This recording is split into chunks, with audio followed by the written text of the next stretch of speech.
First of all, thank you for your service to our country. I think part of the discussion here, as you can see, we feel very, very strongly about FISA 702. We work with it literally every day. As you can also tell, we have some very, very strong feelings here with regard to the actions of Edward Snowden. I want to come back, and I'm going to give you an opportunity to make any corrections or to make any other comments with regard to both of those issues that have been brought up here. But before I get into that, I want to go back into a little bit of your previous history as well. You did serve as Hawaii's, you served as a congressperson for what, 8 years?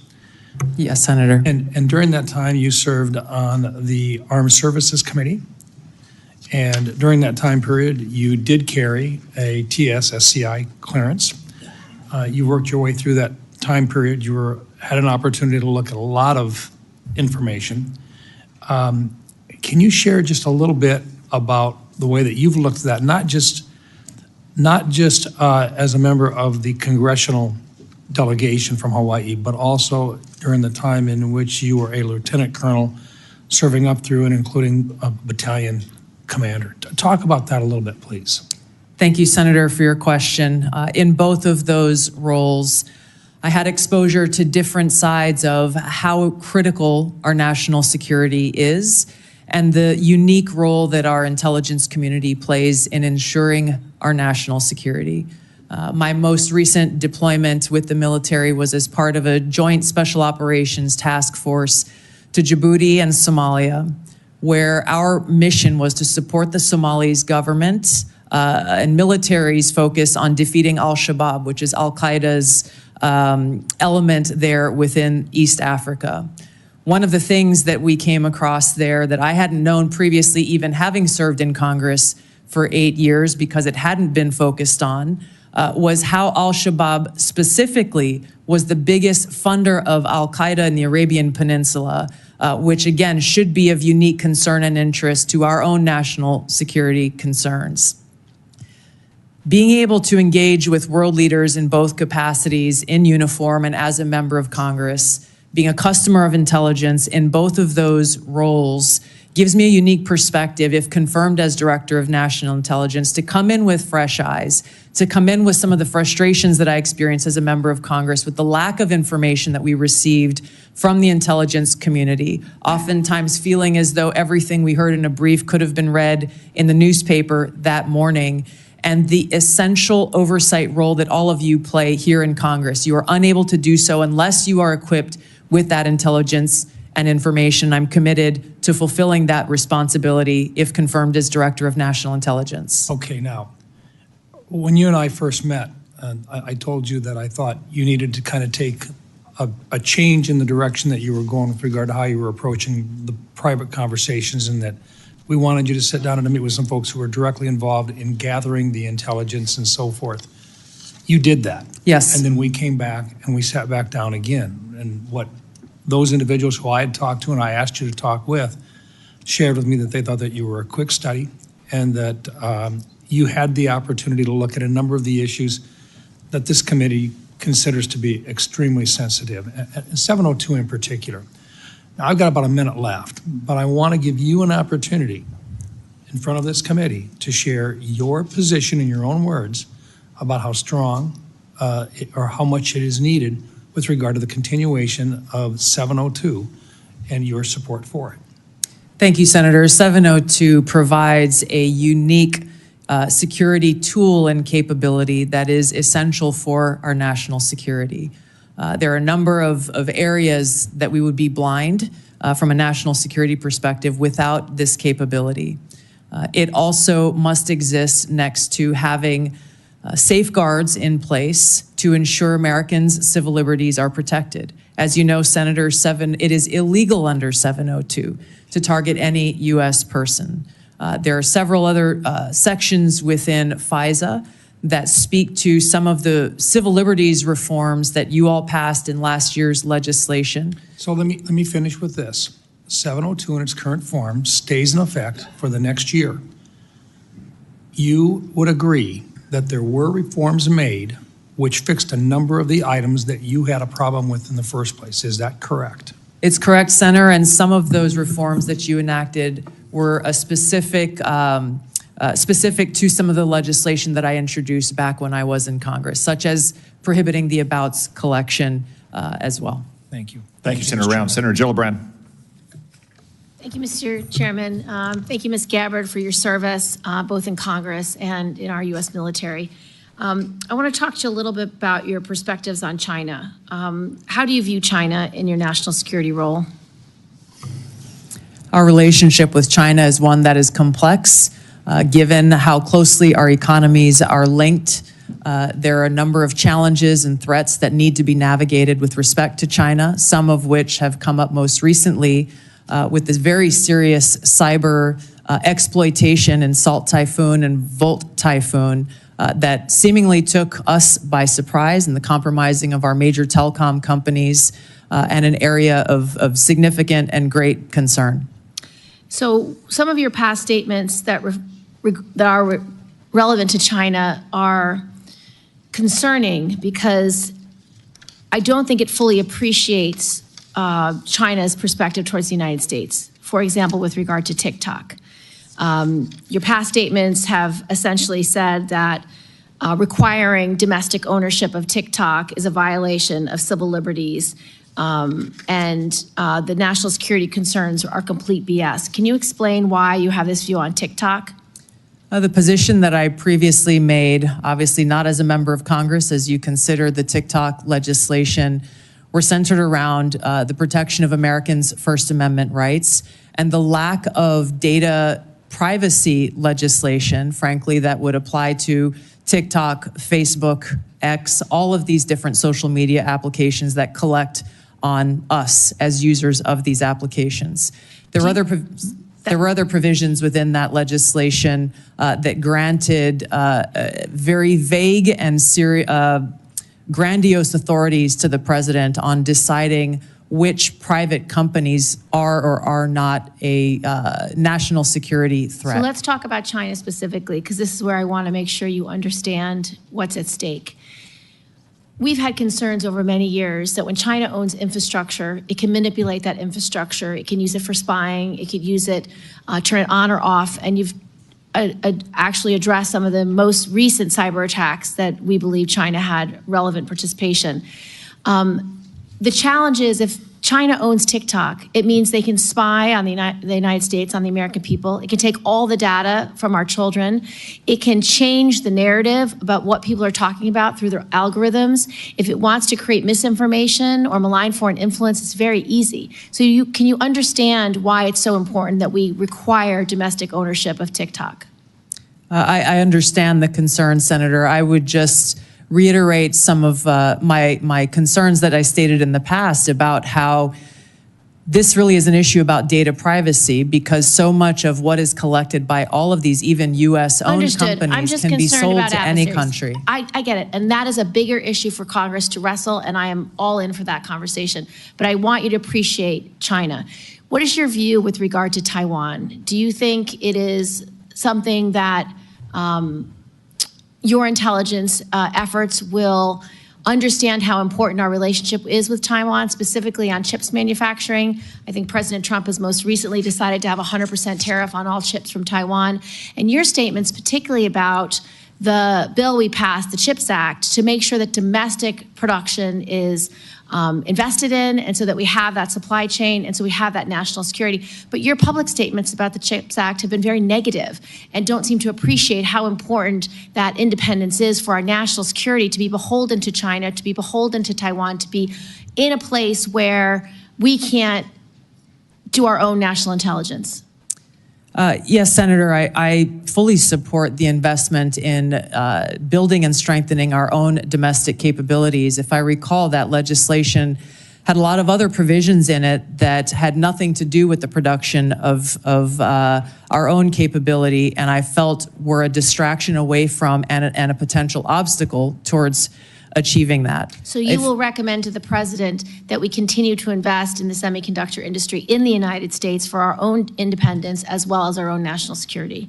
Yes, Senator, and I would base my recommendations on a number of all of these issues, if confirmed as DNI, based on the full assessment of the intelligence picture so that the President understands the ramifications and the potential cost towards any one of these policy positions that he will make and all of you will make. And last, I want to return to the Soleimani strike. At the time, you said it was illegal, that President Trump did was illegal, would cause very significant problems down the line. What is your position on that strike, and will you be able to advise the President in future issues with regard to national security? Those broader issues that I raised with regard to war powers, I have been consistent on. I didn't have access to all of the information behind that strike at the time, and my concerns were that that may be an escalatory action. President Trump was right. There was no escalation beyond that, and his policies towards Iran turned out to be very effective for our own national security. Thank you, Senator Gillibrand. Do you disagree with the President taking away the protection for those who are now being targeted in retaliation for the Soleimani strike, such as previous Secretary Pompeo? Senator, I can't answer that without being able to look at the intelligence assessment and the threat assessment for that or other decisions. Thank you, Senator Gillibrand. Senator Young. Tulsi, good to see you. We had a nice visit in the office. Thank you. Appreciate you being here today. It was clear from that visit in the office that we share a lot of concerns about ill-advised foreign regime change interventions, about the weaponization in certain instances of our domestic law enforcement and intel authorities. Let me talk about something, Edward Snowden, on which we may not agree. It's been recognized he fled overseas with the numbers 1.5 million classified documents. He shared them with the press. He absconded to China and Russia. Do you have any response to the bipartisan findings of the House Intel Committee, which stated that, quote, Snowden caused tremendous damage to national security, unquote, including to military, defense, and intelligence programs of great interest to America's adversaries? I'll give you an opportunity to respond, hopefully briefly. Thank you, Senator. As I've said before, Edward Snowden broke the law, and I do not agree with how he chose to release information and the extent of the information and intelligence that he released. It's my focus on the future, and I think we can all agree that we do not want to have another Snowden-type leak, and I've laid out specific actions, if confirmed as DNI, to do that. Okay. Well, it's notable you didn't say, yes, he clearly hurt in various ways our national security. The same House committee also reported that based on DoD assessments, should the Chinese or Russians access certain documents relating to DoD capabilities that we know Snowden stole, quote, American troops will be at greater risk in any future conflict, unquote. Do you have any reflection on this assessment? I would be very concerned about that. I have not had access to the information or intelligence that led to that assessment. But anything that puts our men and women in uniform unnecessarily at risk should be a grave concern. Yeah. I share that sentiment as a former Marine Corps intelligence officer. When we find that Americans, whether private citizens or contractors or uniformed personnel, have shared sensitive designs about military technology or plans to a foreign government, however well-intentioned, we rightfully throw the book at them. Snowden did just that. Yet you have argued, and many times, that he should be pardoned. You introduced legislation, as has been discussed here. He's been able to publicly hide, as I see it, behind this facade of being a so-called whistleblower. But he likely endangered American lives through his actions. So, as the leader of the intelligence community, how would you think you would be received based on some of these past actions to support or even to pardon Edward Snowden? Rank and file intelligence analysts and intelligence professionals. How do you think he'll be received? I'm grateful, Senator, to have received letters of endorsement and support from many current and former individuals who've worked within the intelligence community, those who've worked or are still working within our military, because I believe they trust that my goal, my sole goal and interest is in our nation's security and upholding our oath to the Constitution. And they trust that if confirmed as Director of National Intelligence, I will take the very specific steps that I have laid out in informing every single person within the intelligence community about the legal pathways they have to blow the whistle or to bring any concerns to the forefront, to include coming directly to members of Congress, to limit access so that we don't have people who are E3s or E4s or people in any situation taking it upon themselves to release classified information, giving them a direct line to me to once again make sure that we are all fulfilling our responsibility to Tulsi, ensure our national yes. security and uphold our Constitution. Thank you. Tulsi, was Edward Snowden false to an obligation or false to a duty? I don't understand what you're saying. False? He had, yes. Did he betray a duty? But did he betray the trust of the American people? Which is, according to Merriam-Webster, that's the definition of a traitor. Edward Snowden broke the law, and he released this information in a way that he should not have.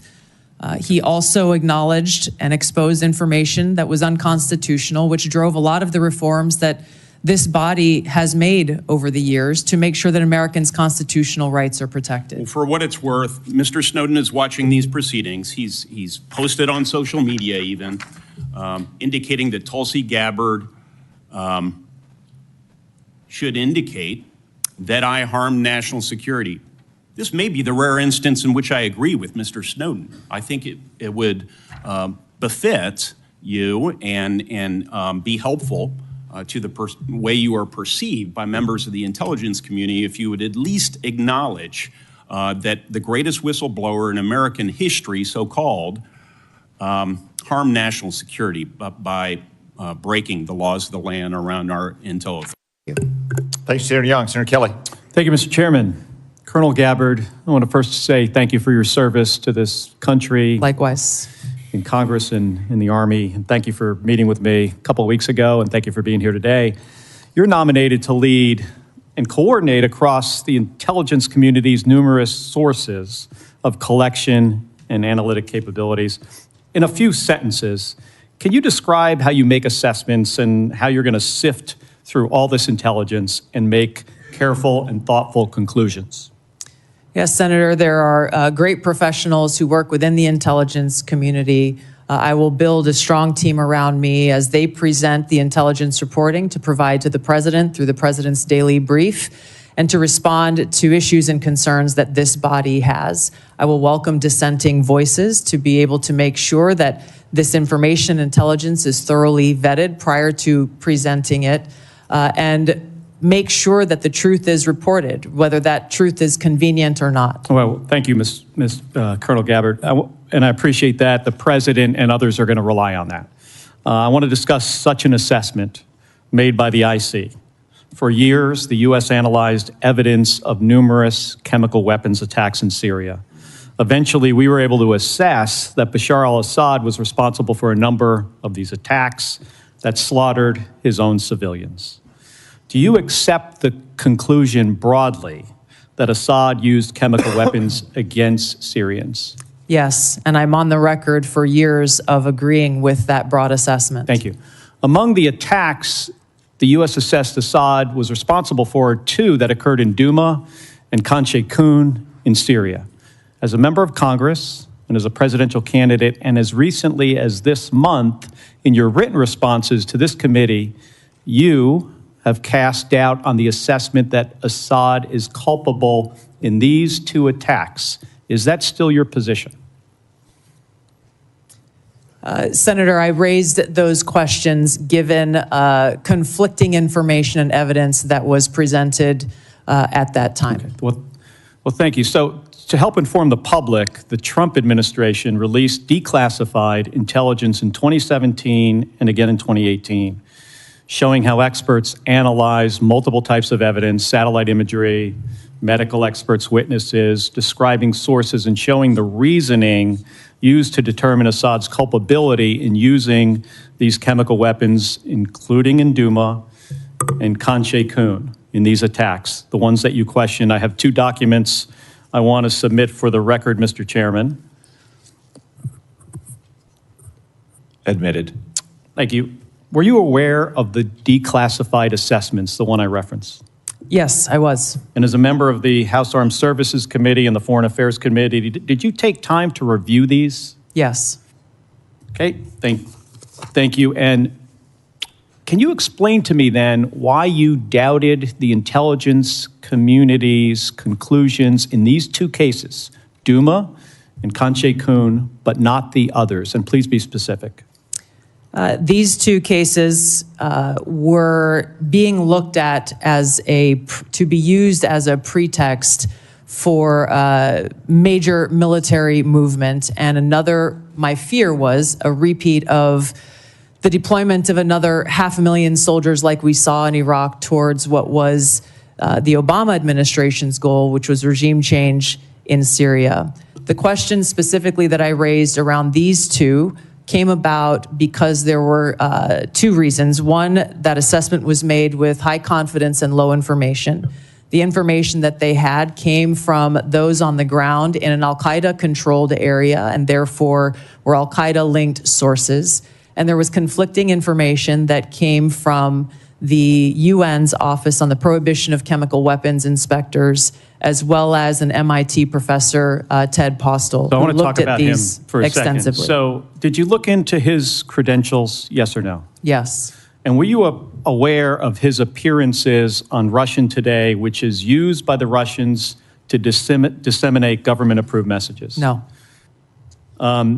Were you aware Postel relied on a chemistry student with a record of defending the Assad regime? At that time, I was not. I have been made aware I was not. I have been made aware since. Do you consider this person or these 2 individuals now, do you consider them a better source for the chemistry of sarin gas than the U.S. intelligence community? I assess that at the time, the information, I don't know the second person you're referring to, but MIT professor Ted Postel and the inspectors of the OPCW provided some credible questions that deserved examination. Okay, thank you. Did you attempt to weigh Postel's claims against the significant evidence and assessments already conducted by the IC? Yes, I did. Okay, thank you. So here's my concern here, Colonel. When we began this, you described a thoughtful approach to analyzing intelligence and reaching conclusions. This is what we expect of our professionals. But we just kind of walked through how you came to question Assad's use of chemical weapons in these 2 cases with a different approach. And I don't reject seeking out differing viewpoints. We need to do that. But you started from a place of doubting the conclusions of the U.S. intelligence community, and then you sought out information that confirmed your viewpoint. That led you to embrace the opinions of 2 individuals that I think we disagree on this. You think they had expertise, I do not, and others do not. But these individuals were sympathetic to Russia and the Assad regime. It also led you to minimize or discount the overwhelmingly information that contradicted your viewpoint, including the expert assessments of our own intelligence community. And they don't get it right 100% of the time. I get that. But what I have seen makes it clear that at the same time that you were skeptical of our intelligence community's assessments, you would not apply the same skepticism to information that came from sympathizers of Russia and Assad. And I think that's something that we should all be concerned about. Thank you, and I'm sorry for going over my time. Thank you, Senator Kelly. I want to recognize and welcome to the committee our newest member, Senator Budd, although we all regret Senator Rubio's departure. We're all pleased, as evidenced by the 99-0 vote, that he is now the Secretary of State, and also pleased that we have a great new member on our committee. Senator Budd. Thank you, Mr. Chairman. I'm grateful for your leadership here as well.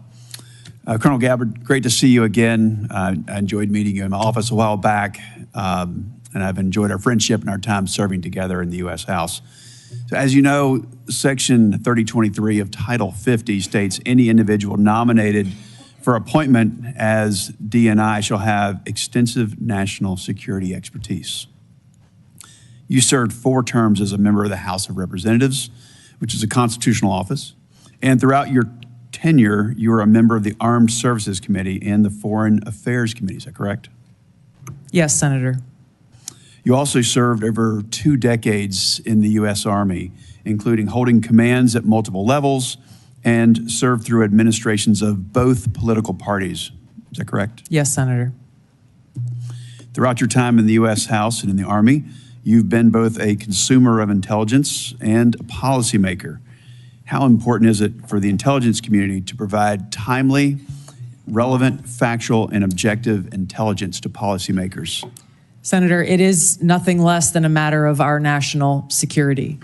Too often in the multitude of intelligence failures that our country has seen, that objective has not been met. Now, CIA Director Ratcliffe talked about in his testimony before this committee how the CIA's own internal metrics have shown that analytic objectivity has gone down within that organization. This is the very kind of thing that I would seek to address if confirmed as Director of National Intelligence, is ensuring that politics, biases, or personal views are checked at the door. I would lead by example by doing it myself, and ensuring that that intelligence analysis and reporting meets the objective that the President and Congress requires, which is no politics, no personal abuses, and making sure that that objectivity in a timely, relevant fashion is brought to the President so that we can get ahead of problems in ensuring our national security rather than being caught on our heels and being forced to respond to them. Thank you for that. I think it's clear from your background experience that you more than meet the statutory requirements for this position. I want to switch gears a little bit. There's been a lot of discussion today, and I think it's a necessary discussion about your position on 702, Section 702 of FISA.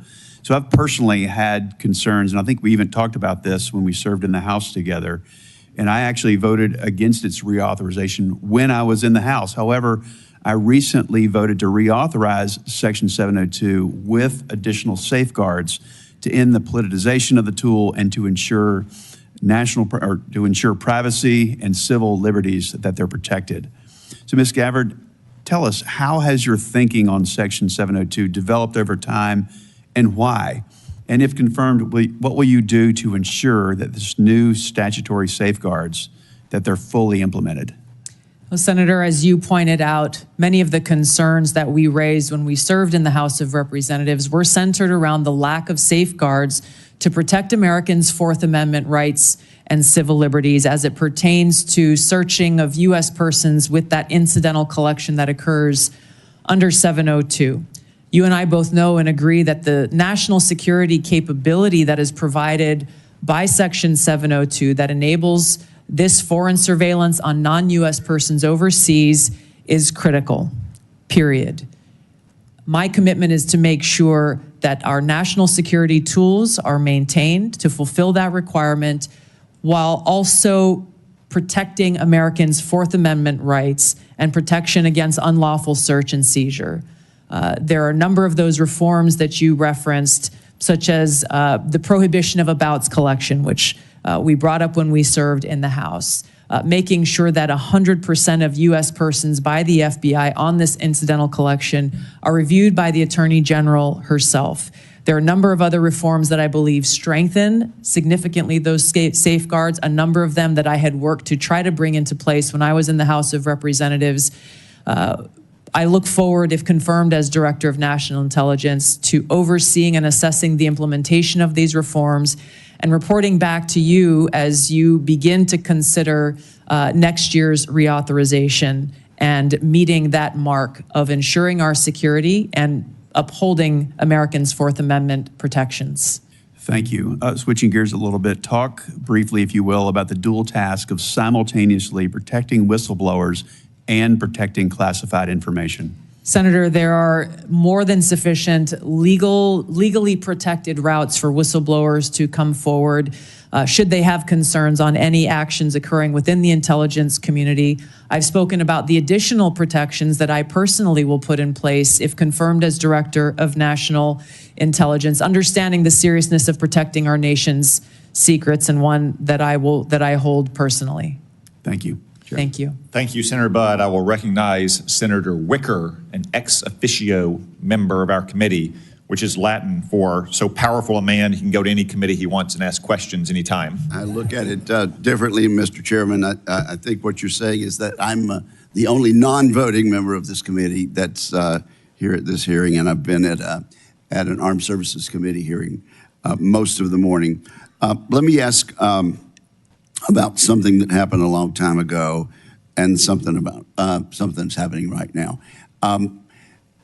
Colonel Gabbard, I was a member of the House of Representatives on 9/11, 2001.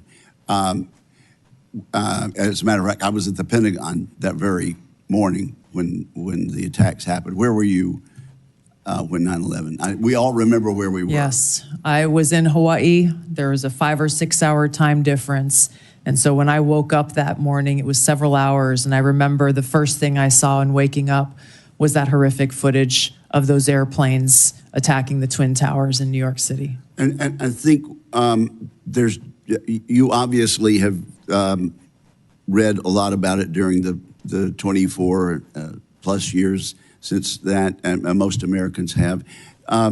There's a general consensus that there was a massive intelligence failure that's caught us all by surprise, even though the World Trade Center had been attacked earlier. Do you think stovepiping was a problem in our intelligence failure?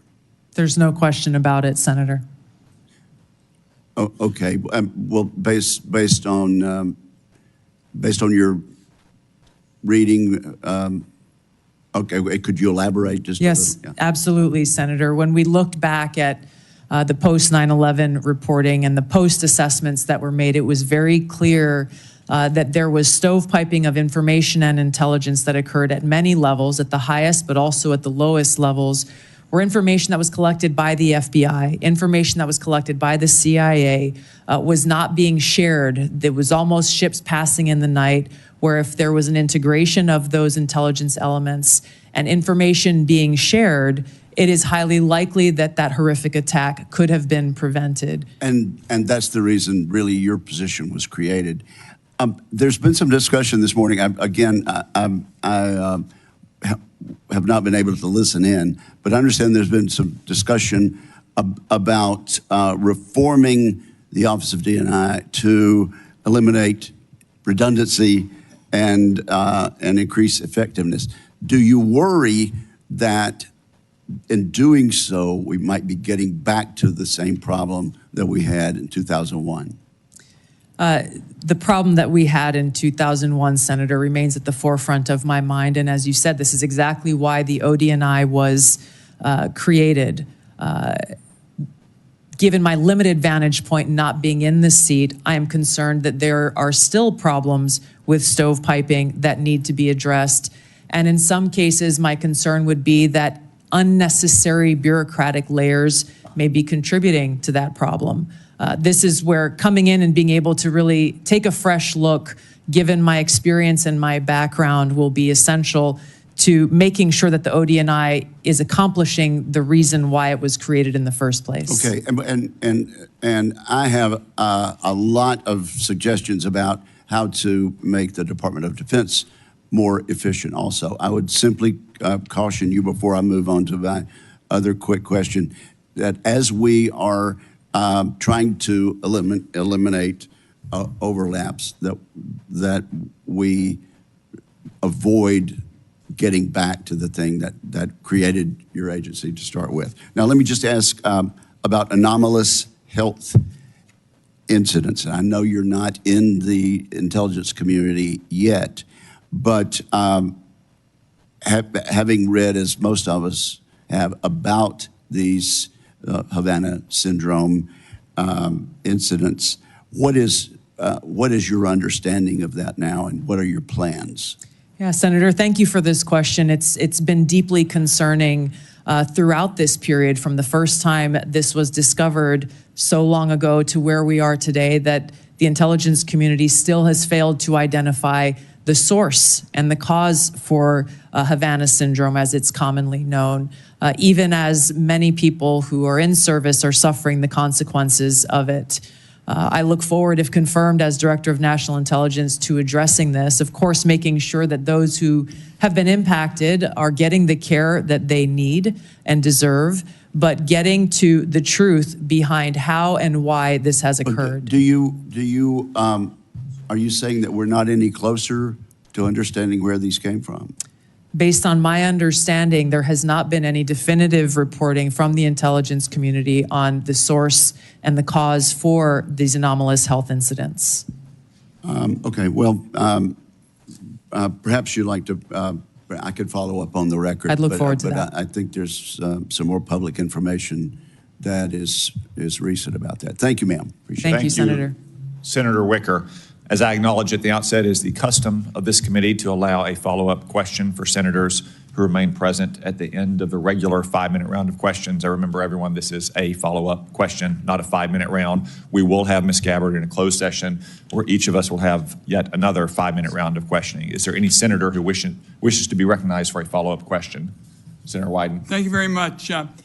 Ms. Gabbard, there was an area that I believe is still uncertain, and this is what my question's about. Earlier this week, the Trump administration illegally attempted to withhold federal funds from a broad range of organizations. I'm interested in knowing what you would do if President Trump told you to withhold congressionally approved funds from the Intelligence Community Inspector General. So my question is, if President Trump orders you to withhold appropriated funds from the Inspector General, will you refuse that illegal order? I don't believe for a second President Trump would ask me to do something that would break the law. That's not what I'm asking. I'm asking if you are asked about an illegal order, what will you do? You can say, oh, it'll never happen. What will you do if you're dealing with an illegal order? My commitment has been and will be, if confirmed as Director of National Intelligence, to comply with the law. Are there, Senator Wyden, you've actually asked 2 questions already, Senator I'm not Wyden. asking a question. You've asked 2 questions. I said there's 1 question allowed. Are there other senators who would like a follow-up question? Senator King. I'd like to follow up on my line of questioning about Edward Snowden and understand how you analyzed the facts leading up to your 2020 bill providing him with a pardon. There was the House committee report, which granted was redacted, but under the heading, what damage did it cause, were 5.5 pages of redacted material. I would have thought that would raise a question in your mind. Secondly, Edward Snowden, there are about 20 countries that don't have extradition treaties with the U.S. He chose to go to Russia, become a Russian citizen. Given that information, how did you decide to introduce a bill providing him with a pardon? Introducing a bill in the United States Congress is not the same as a tweet or a commentary on a podcast. I'm concerned about your apparent lack of interest in the scope of Edward Snowden's traitorous activities. Senator, I've answered some version of this question many times in this hearing already. My foremost concern has been, remains, and will continue to be in upholding my oath to the Constitution to support and defend Americans' Fourth Amendment constitutional rights. If confirmed as Director of National Intelligence, I'm committed to ensuring that we protect our nation's secrets by implementing a number of actions I've outlined so that those who have concerns about programs within our intelligence community, that we don't have another Snowden-like leak, and they are able to raise those concerns either directly with Congress or through any one of a number of legal paths that are available. And I think it's also important, and in line with many of the bipartisan concerns I've heard from this committee, in security classification, security clearance and classification reform, in narrowing severely those who have access to the most sensitive and compartmentalized intelligence reporting and capabilities. Senator Bennett. Thank you. Thank you for your generosity, Mr. Chairman, in letting us have a second question. Thank you again for hanging in there with this discussion, Colonel Gabbard. The House Intelligence Committee review of the Snowden disclosures found not only that he was a traitor, but that since Snowden's arrival in Moscow, he has had and continues to have contact with Russian intelligence services. You can see the deep concern on both sides of the aisle here. You had in your opening statement all kinds of complaints about former officials in the intelligence agencies, the United States press, the journalists, the media, Democrats,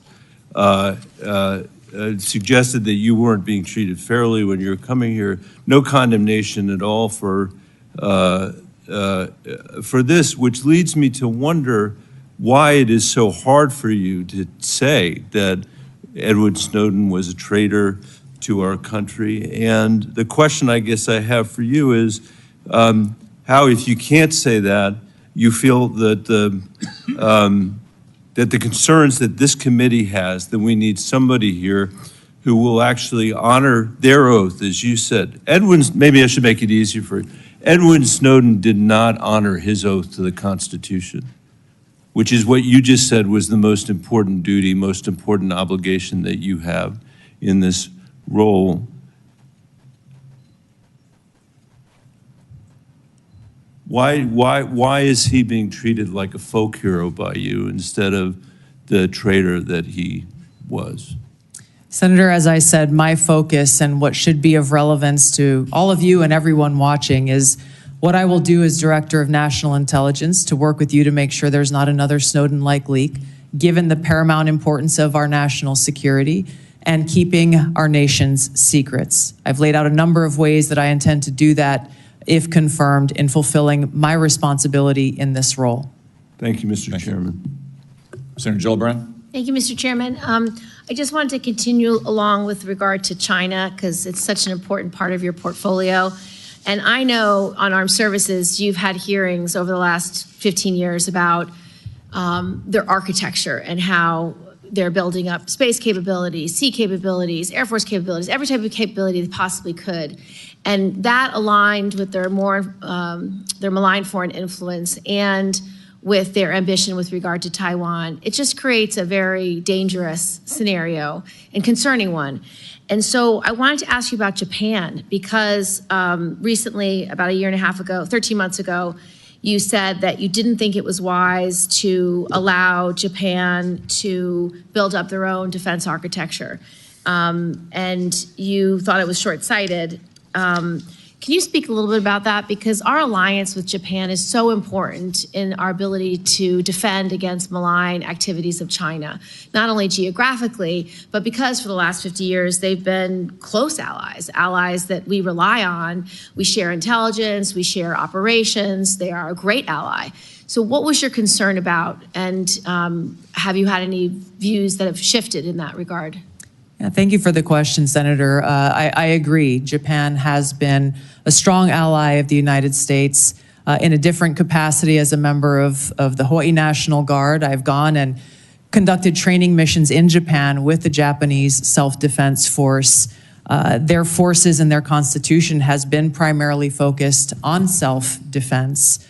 The concerns that I had raised previously had to do with really looking at the bigger picture of the context of the history with Japan and China and recognizing the implications of how this kind of shift from a self-defense posture that Japan has had constitutionally to a more offensive posture could result in escalation. And given the history, we need to acknowledge what the ramifications could be to our own security interests. And that's something that I am looking forward to being able to provide to all of you and to the President, if confirmed as Director of National Intelligence, is that in-depth analysis and assessment so that various policies or actions that you all or the President are considering are fully thought through given that broader context of nuance of history and the complexities that exist within the Asia-Pacific region. Having grown up there, I'm very familiar with. But you do Thank you, Senator Gillibrand. Okay. Senator Kelly. Thank you, Mr. Chairman. Colonel Gabbard, when Russia was denying Assad's use of chemical weapons, they accused the U.S. of supporting terrorists. This is a line that Putin used frequently during the Syrian civil war as he supported Assad. Syrian officials made similar comments. They did it repeatedly. They did it in public. They did it at the United Nations. In 2016, you gave an interview in which you said, and this is a quote, "The U.S. is providing direct and indirect support to terrorist groups in order to overthrow the Syrian government." And in 2019, on the Democratic presidential debate stage, you said of President Trump, this is a quote, "This current president is continuing to betray us. We were supposed to be going after al-Qaeda, but over years now, not only have we not gone after al-Qaeda, our president is supporting al-Qaeda." So I'm interested to hear, what was your goal in saying these things? And did you consider, before saying them, the motives of Iran and Russia, what their motives might have been before making these claims? Senator, as someone who enlisted in the military specifically because of al-Qaeda's terrorist attack on 9/11 and committing myself and my life to doing what I could to defeat these terrorists, it was shocking and a betrayal to me and every person who was killed on 9/11, their families and my brothers and sisters in uniform. When as a member of Congress, I learned about President Obama's dual programs that he had begun really to overthrow the regime of Syria, and being willing to, through the CIA's Timber Sycamore program that has now been made public, of working with and arming and equipping al-Qaeda in an effort to overthrow that regime, starting yet another regime change war in the Middle East.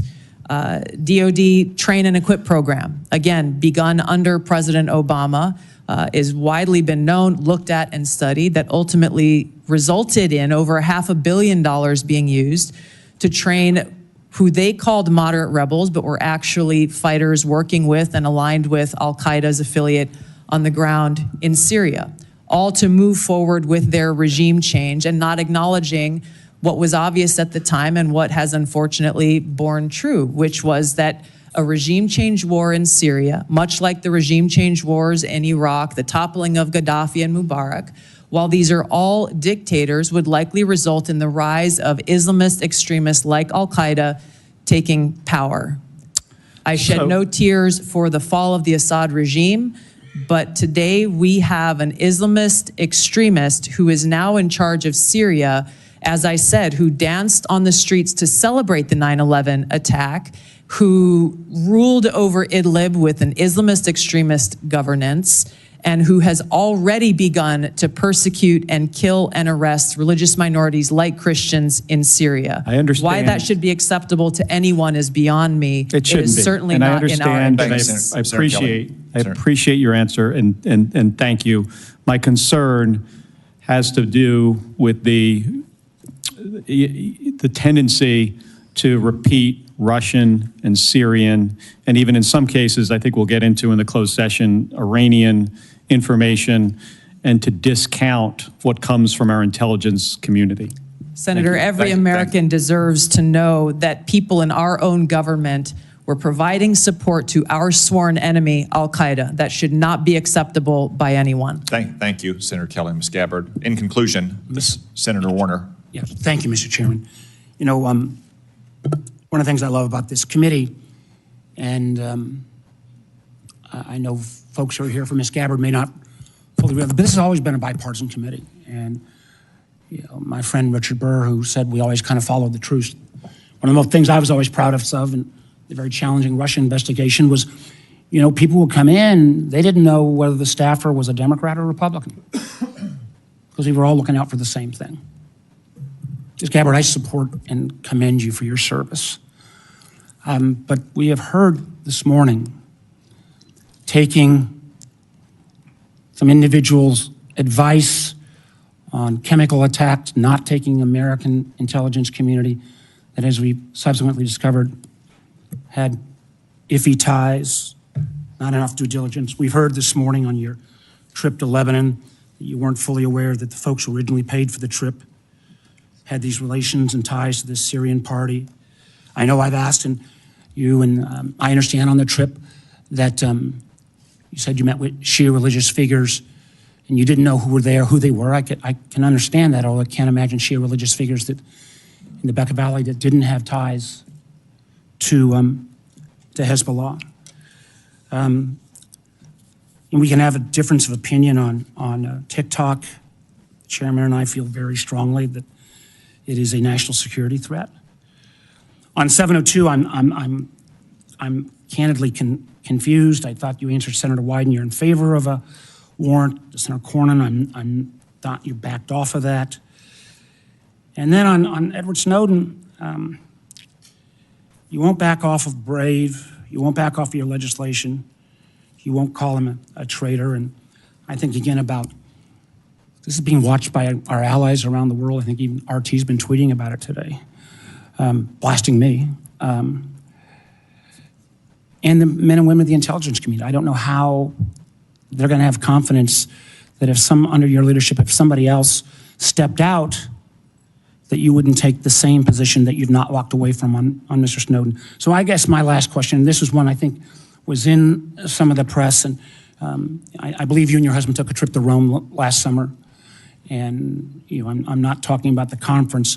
I think you didn't ask who paid for the trip. I just want to get this off the record right now. Not if you and your husband reimbursed, but did you pay for the trip in the outset, or There was who a made the booking? nonprofit organization that was coordinating with the Vatican to set up this meeting that was centered around peace and security interests in the Western Hemisphere. I'm not going to go into that. I just paid want for to the trip. just make sure. So you didn't understand your trip was paid for by a gentleman named Pierre Louvarier and the Clementi Foundation?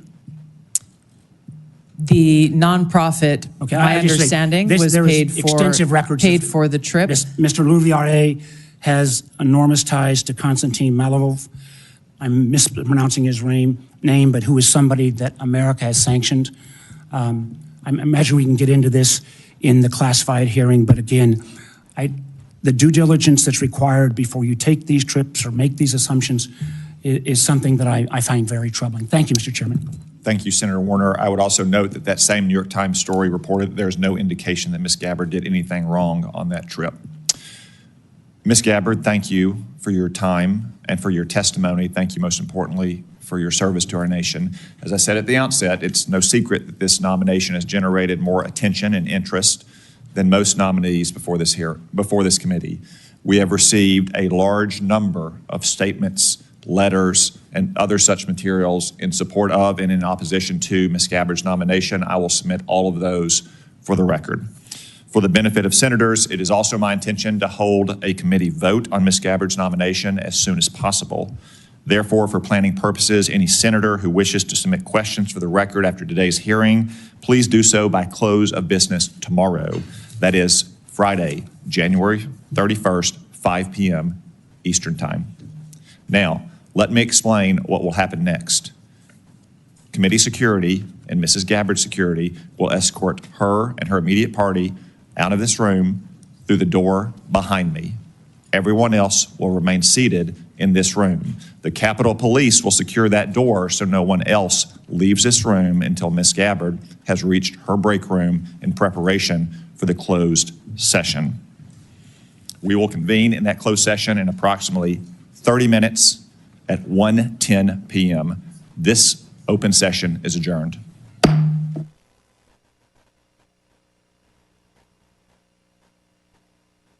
Heroes with whom you served.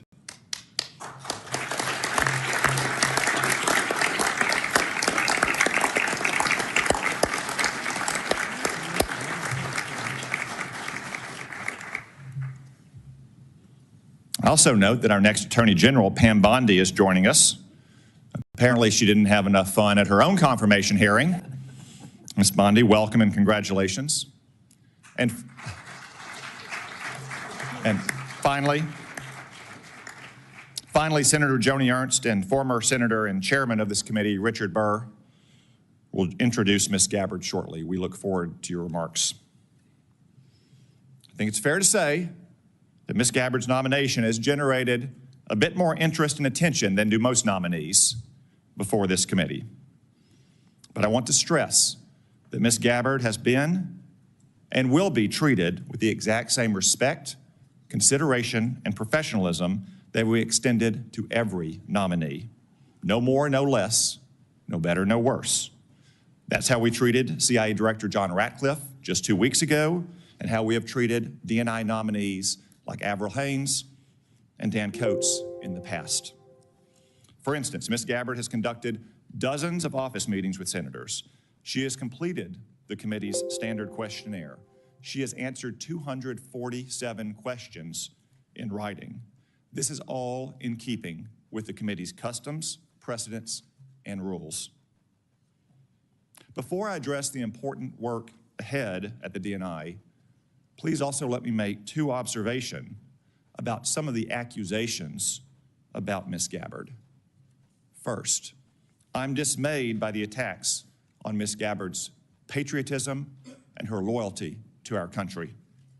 For instance, Hillary Clinton has smeared Ms. Gabbard, calling her an asset of a foreign nation. Let me remind everyone that Ms. Gabbard has served in our Army for more than 2 decades. She has multiple combat tours, and she still wears the uniform to this day. She has undergone 5 FBI background checks. I spent more than 2 hours last week reviewing the latest, putting eyes on more than 300 pages. It's clean as a whistle. It's fine that we have differences of opinions on policies and programs.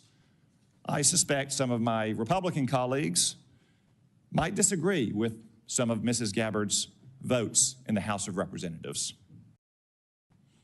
Just as I suspect that some of my Democratic colleagues might criticize Ms. Gabbard's statements and actions since she saw the light and left the Democratic Party. But I sincerely hope that no one today will impugn Ms. Gabbard's patriotism and integrity. Second, I can only laugh at some critics who say that Ms. Gabbard has unconventional views. No doubt she has some unconventional views, like her criticism of Barack Obama's regime change interventions in Egypt and Libya. But guess what? I opposed the disastrous interventions in Egypt and Libya as well. Mubarak was a longtime American partner, and Egypt was a linchpin of our security system in the Middle East. Gaddafi had been scared straight after we toppled the Taliban and Saddam Hussein. He turned over his weapons of mass destruction and cooperated against terrorists. In return, we had lifted sanctions and reestablished diplomatic ties. But President Obama intervened to topple both regimes. And what came next? The Muslim Brotherhood in Egypt and dangerous chaos in Libya to this day. No one ever mistook Mubarak or Gaddafi as the little sisters of the poor. But let's not kid ourselves. The world is a dangerous place, not a church picnic. Ms. Gabbard understands this, which is why she also saw the problem with regime change interventions in these places. The vast number of governments throughout history and still today are not democratic. We may wish it were different, and we can work to improve it, but that's the way the world is. If we only befriended nations that shared our system of government and our social and cultural sensibilities, well, we wouldn't have many friends. In a fallen world, we have to take our friends where we find them. No question, stable democracies make the most stable friends, but what matters in the end is less whether a country is democratic or non-democratic, and more whether the country is pro-American or anti-American. I'll confess that those views may be somewhat unconventional, but look at where conventional thinking has got us. Maybe Washington could use a little more unconventional thinking. And I'm sure that the Office of the Director of National Intelligence could use more unconventional thinking. Ms. Gabbard, I submit that if confirmed, the measure of your success will largely depend on whether you can return the ODNI to its original size, scope, and mission. When Congress created the ODNI, we intended to put one office in charge to manage the different agencies of the intelligence community. Congress intended the ODNI to be a very lean organization that would use small staffs to execute specific tasks. Congress in no way wanted yet another unruly bureaucracy layered on top of an already bureaucratic intelligence community. Unfortunately, 20 years later, that's exactly what the ODNI has become. Incredibly, the ODNI now is now larger than any agencies it was established to manage. It has 15 offices and centers, which have many subunits within them. The ODNI staff is measured in the thousands, when it should be measured in the dozens, or maybe a few hundred. I promise that's going to change. I intend to get personnel at the ODNI back to their home agencies doing real intelligence work, not bureaucratic make work. I also expect to cap the size of the ODNI. Ms. Gabbard, if confirmed, I hope you'll be a partner in these vital efforts. Another example of bureaucratic mission creep and empire building is what's come to be known in the intelligence community as DNI taxes. The ODNI levies these so-called taxes on other agencies, shifting and directing funds away from the intelligence community's core mission to the whims and fancies of any particular DNI. That practice, which seems to have grown and run rampant under Director Haynes, is also going to stop. Ms. Gabbard, if confirmed, you have a lot of work ahead of you. And as chairman of this committee, I'm committed to ensuring that we see it all the way through. At this moment, I'll now recognize Senator Risch for a brief statement. Well, thank you very much, Mr. Chairman. I appreciate that. And I want to thank Ms. Gabbard for meeting with me and having the candid conversation we did on the issues. Unfortunately, I have to chair the Foreign Relations Committee. We have our first substantive meeting today on malign influence of China here at home and abroad. So I'm not going to be able to stay for the hearing. I'm not going to get a chance to ask questions. However, we are going to have a closed session immediately following, and the questions I have trespass upon the security of the country, and as a result of that, they need to be done in a classified setting in any event. So if I beg indulgence to be excused to preside over the other committee, good luck. I know you'll do well. Thank you. You are excused. I was going to lead whether you excuse me or not, but thank you very much. I will now recognize the Vice Chairman, Senator Warner, for his opening remarks. Well, thank you, Mr. Chairman, and particularly thank your comments at the top. I've spent most of the morning at National Airport. I know Senator Moran was there last night. It's a horrible tragedy. The victims' families are still being notified. For those of us who live in this region, you know, it's always kind of complicated. We've got Virginia, D.C., Maryland, and a host of local jurisdictions. But last night, when this tragedy took place, and I happened to be driving by National on the way home, and saw all the first responders rushing to the scene. People came from as far away as Baltimore, Fairfax County. We had DOD and federal officials there. And these first responders, as always, ran towards the tragedy. There'll be a time to figure out what happened and how we rectify it. But today, our thoughts and prayers ought to be with the families, and again, thanking our first responders. Ms. Gabbard, welcome, and congratulations on your nomination to be the next Director of National Intelligence. I'd like to begin by thanking you, literally, for your decades of public service, both in uniform and as a member of Congress from Hawaii. I applaud your continuing commitment to serve should you be confirmed. Now, the President has nominated you to be Director of National Intelligence. Most folks probably don't understand the importance of this position. If confirmed, you would lead 18 agencies of the IC. You'll also serve as the principal advisor to the President, the National Security Council, and the Homeland Security Council for all intelligence matters related to national security. And in this role, you'll be responsible for over $100 billion between the National Intelligence Program and the Military Intelligence Program, or the NIP and the MIP as we call them here. It's a position of great importance and significance to our national security, created after one of our worst national security failures, 9/11. For that reason, When Congress established this position, thanks in large part to our colleague and our friend Susan Collins, it mandated in law that any individual nominated for this position must have, and I quote, extensive national security expertise. Now, I appreciated you taking the time to meet with me, and as I noted in that office, both before and after, I continue to have significant concerns about your judgment and your qualifications to meet the standards set by law. First, as I noted previously, the D&I was created in part to make sure we had appropriate intelligence sharing, which prior to 9/11, obviously we haven't. But the mission also is to not only share information between the IC, but also with our allies. There's no legal requirement that our allies share intelligence with us. It's all predicated on trust. Trust that our allies will protect each other's secrets. It appears to me you have repeatedly excused our adversaries' worst actions, and instead often blamed them on the United States and those very allies. For example, you blame NATO for Russia's 2022 invasion of Ukraine.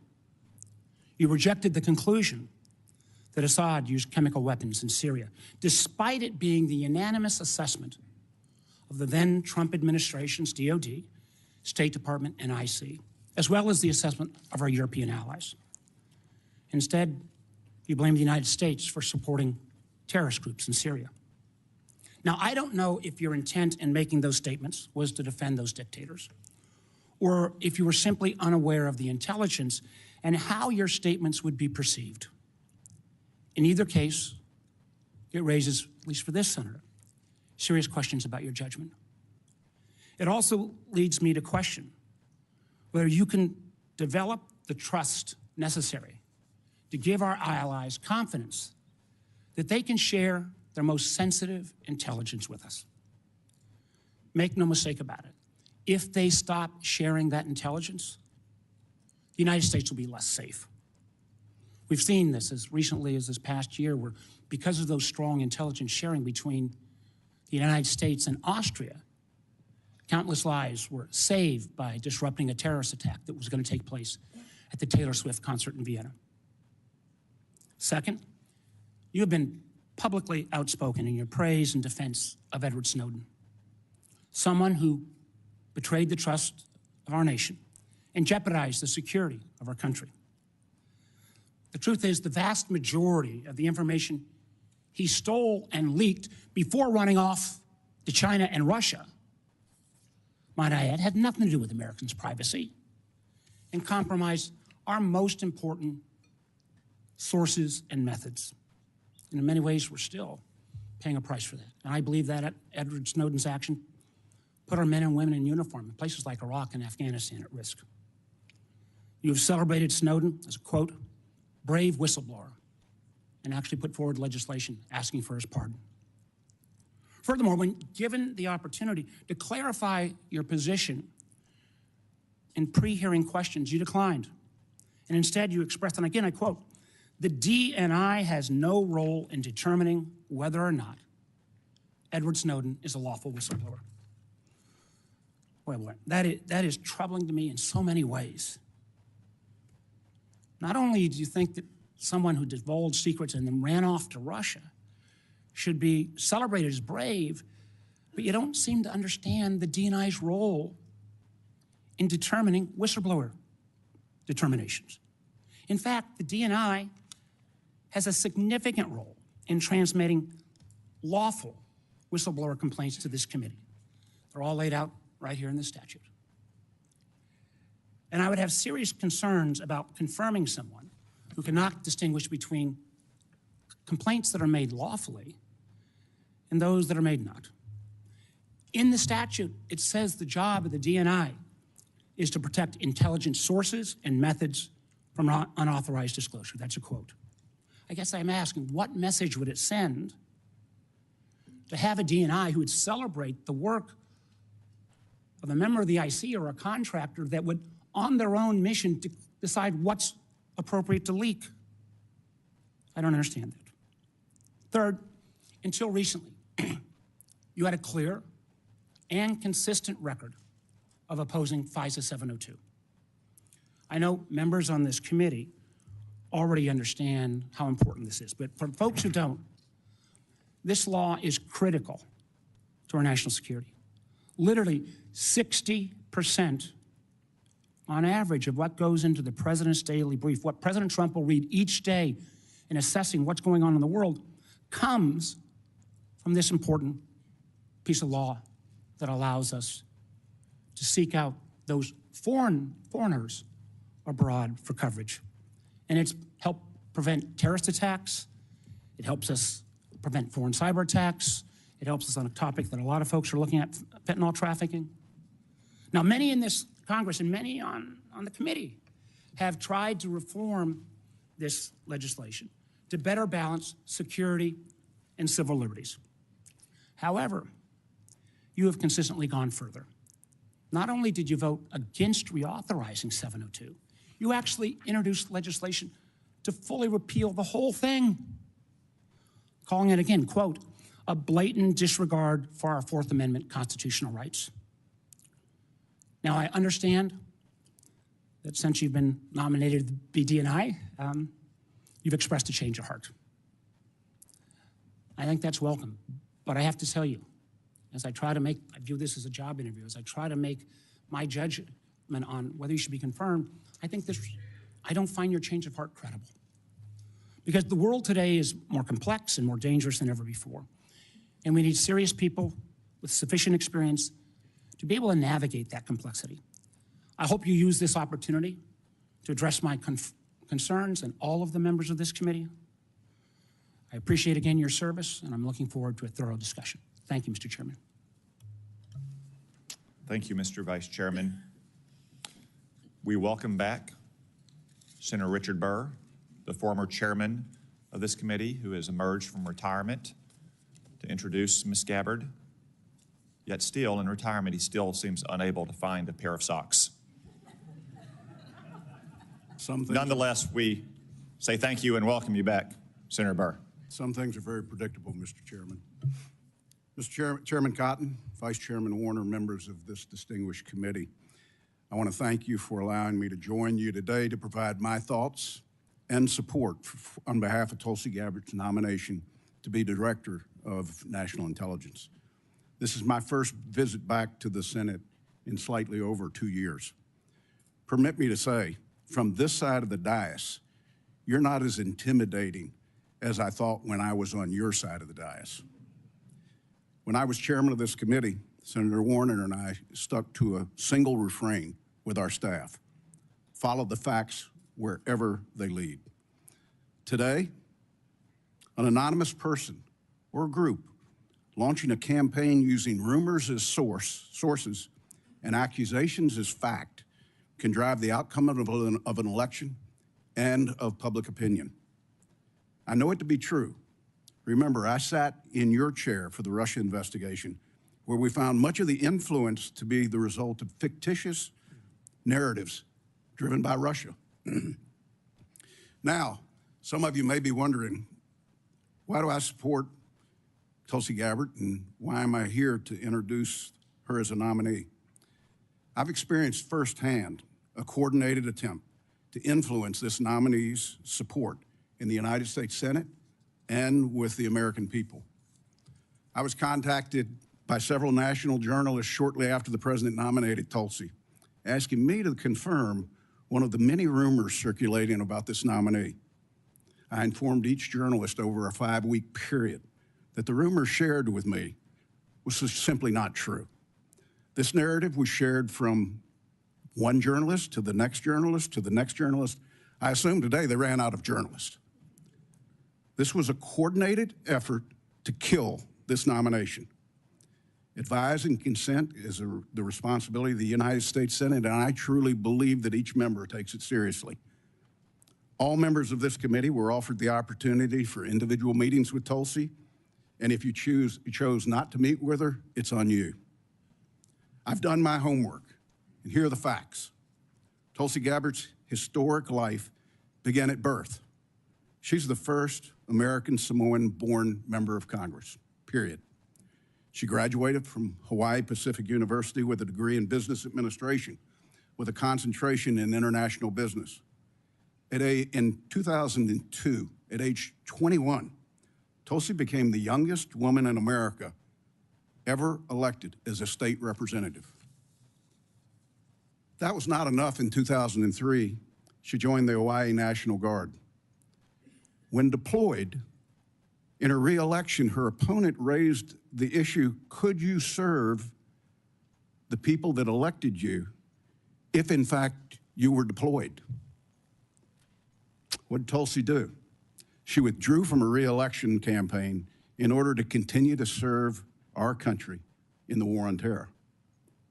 This would not be the first or the last time Tulsi put her country above her career. After multiple deployments and serving in the Hawaii City Council, she was elected to the United States House of Representatives, where she served 4 terms. Throughout her political career, she maintained her military service either in the National Guard or the Army Reserve. Media stories and anonymous rumors have questioned her qualifications, her patriotism, and whether she can be trusted, just to name a few. I refuse to question the qualifications of a woman who's worn the uniform of her nation for 22 years and never taken it off. No fewer than 5 times has the Department of Defense reviewed her security clearance and extended it. Every single time. If Tulsi's guilty of anything, it's that since she was born, her views, opinions, and beliefs have evolved to reflect her life's experiences. Winston Churchill once said, "Those that never change their minds never change anything." She served her city, her state, her country, while winning the support of the people she represented. She's fought in war, and yes, she's tried to stop wars.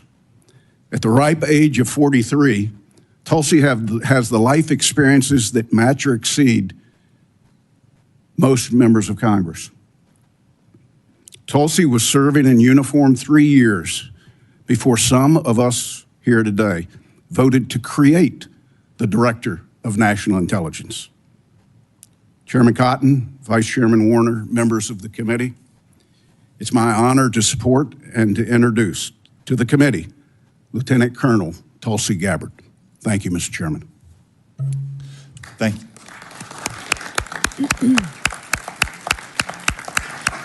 Thank you, Senator Burr. Now our colleague, Senator Joni Ernst of Iowa, has taken a few minutes out of her very busy schedule to be here to introduce Ms. Gabbard as well. Senator Ernst. Thank you, Chairman Cotton and Ranking Member Warner. And good morning to my distinguished colleagues. I also do want to take a moment this morning to recognize the lives that were lost in the collision near DCA last night. It is a truly heartbreaking tragedy. My prayers are with the victims' families and their loved ones. So thank you. Duty, honor, service. These are not just words. They are principles that have guided Lieutenant Colonel Gabbard.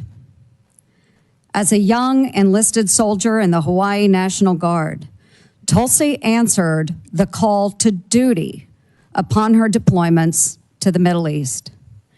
From graduating at the top of her class from the Accelerated Officer Candidate School at the Alabama Military Academy, the first woman to do so, to serving as the youngest member of Hawaii's legislature, she upheld honor while breaking barriers both in uniform and in her civilian leadership roles. And today, Lieutenant Colonel Gabbard demonstrates her commitment to service by sitting before this committee, prepared to answer the nation's call yet once again, this time as the next Director of National Intelligence. Tulsi and I share similar backgrounds, both to our nation and to our communities.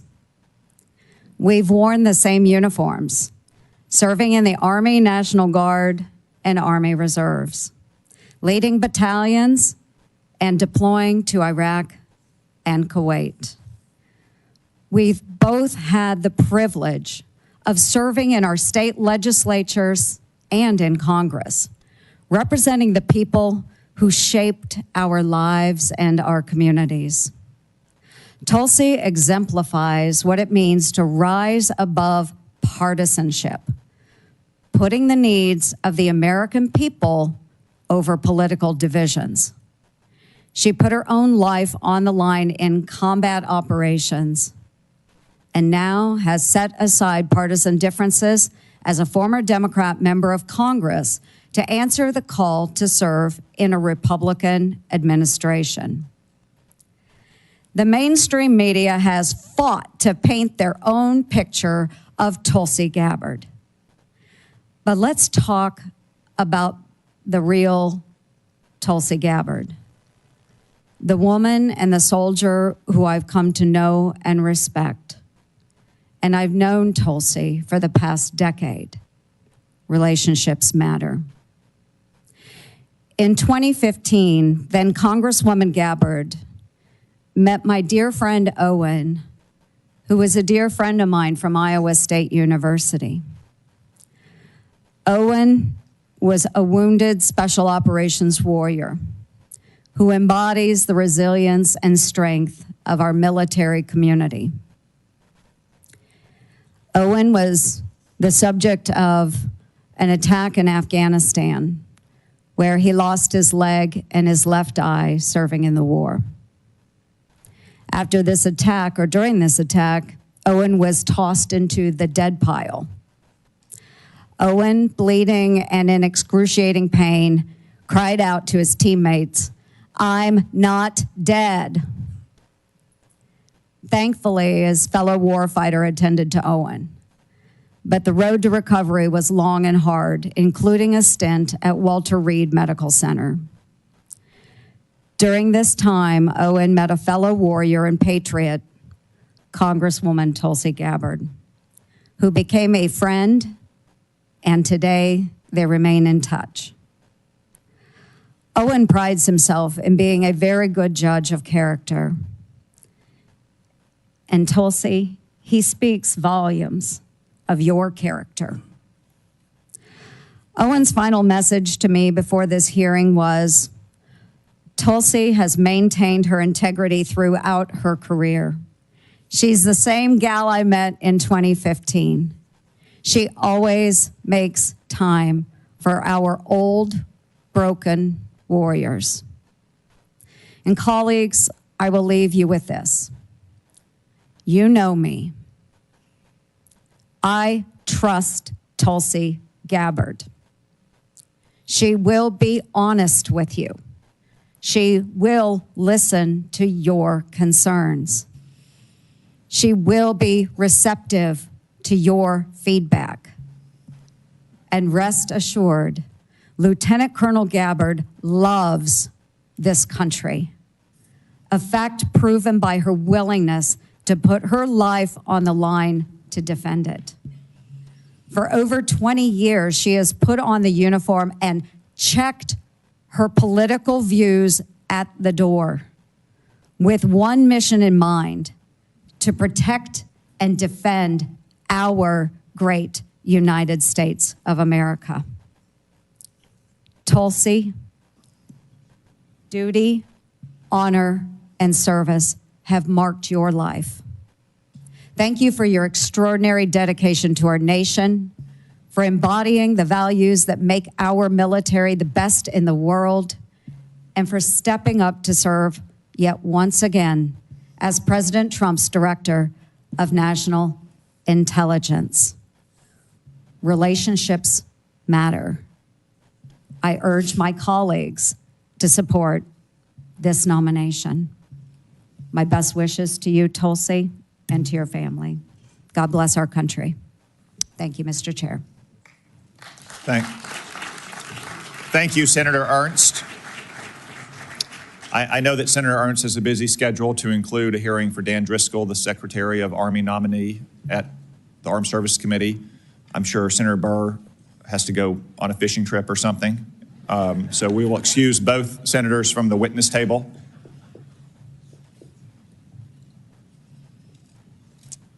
Ms. Gabbard, before we move to your opening statement, it is the custom of the committee to ask a series of obligatory questions to all nominees. First, do you swear or affirm to give this committee your full and truthful testimony? I do. Second, do you agree to appear before the committee here or in other venues when invited? Yes. Third, if confirmed, do you agree to send officials from your office to appear before the committee and designated staff when invited? Yes. Fourth, do you agree to provide documents or any materials requested by the committee in order for it to carry out its oversight and legislative responsibilities? I do. Fifth, will you ensure that your office and your staff provide such material to the committee when requested? Yes. Sixth, do you agree to inform and fully brief, to the fullest extent possible, all members of this committee on intelligence activities and covert actions rather than only the chairman and the vice chairman? Yes. Thank you for those answers, Ms. Gabbard. We now welcome the opportunity, finally, to hear from you in your own words. Thank you very much, Mr. Chairman. Before I begin, I too would like to start by offering my prayers and condolences to those who were killed in last night's horrific crash. Senator Warner, Senator Moran, our condolences and prayers are with you and all of your constituents. Again, Chairman Cotton, Vice Chairman Warner, and all of the members of the committee, it's an honor to be here before you today. I've appreciated the opportunity to meet with so many of you and address your questions and concerns before today's hearing. I know they've gone, but I'm grateful to Senators Burr and Ernst for their trust and their confidence in taking time to join us here today. To my husband, Abraham, my family, friends, fellow veterans, Medal of Honor recipients, and patriots, thank you for your love and support.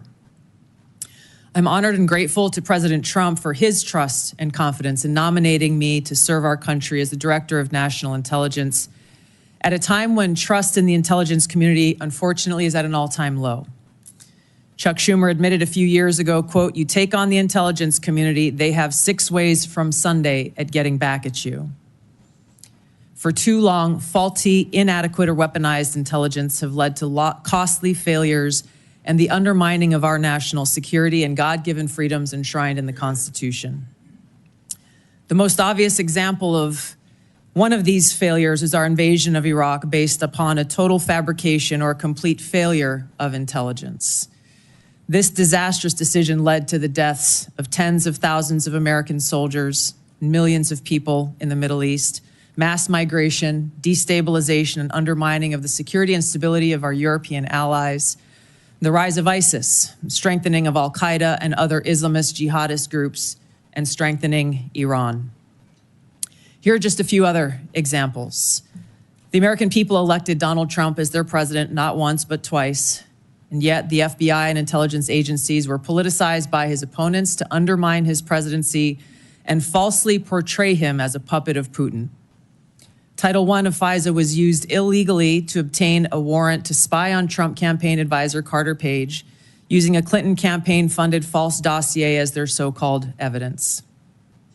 Biden campaign advisor Tony Blinken was the impetus for the 51 former senior intelligence officials' letter dismissing Hunter Biden's laptop as disinformation specifically to help Biden win the election.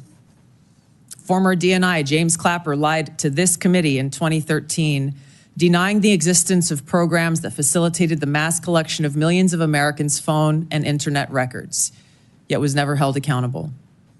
Under John Brennan's leadership, the CIA abused its power to spy on Congress, to dodge oversight, lied about doing it until he was caught, and yet has never been held responsible. Under Biden, the FBI abused its power for political reasons to try to surveil Catholics who attend traditional Latin Mass, labeling them as quote-unquote radical traditionalist Catholics. Personally, just 24 hours after I criticized Kamala Harris and her nomination, I was placed on a secret domestic terror watch list called Quiet Skies. Sadly, there are more examples. The bottom line is this must end. President Trump's re-election is a clear mandate from the American people to break this cycle of failure end the weaponization and politicization of the intelligence community, and begin to restore trust in those who've been charged with the critical task of securing our nation.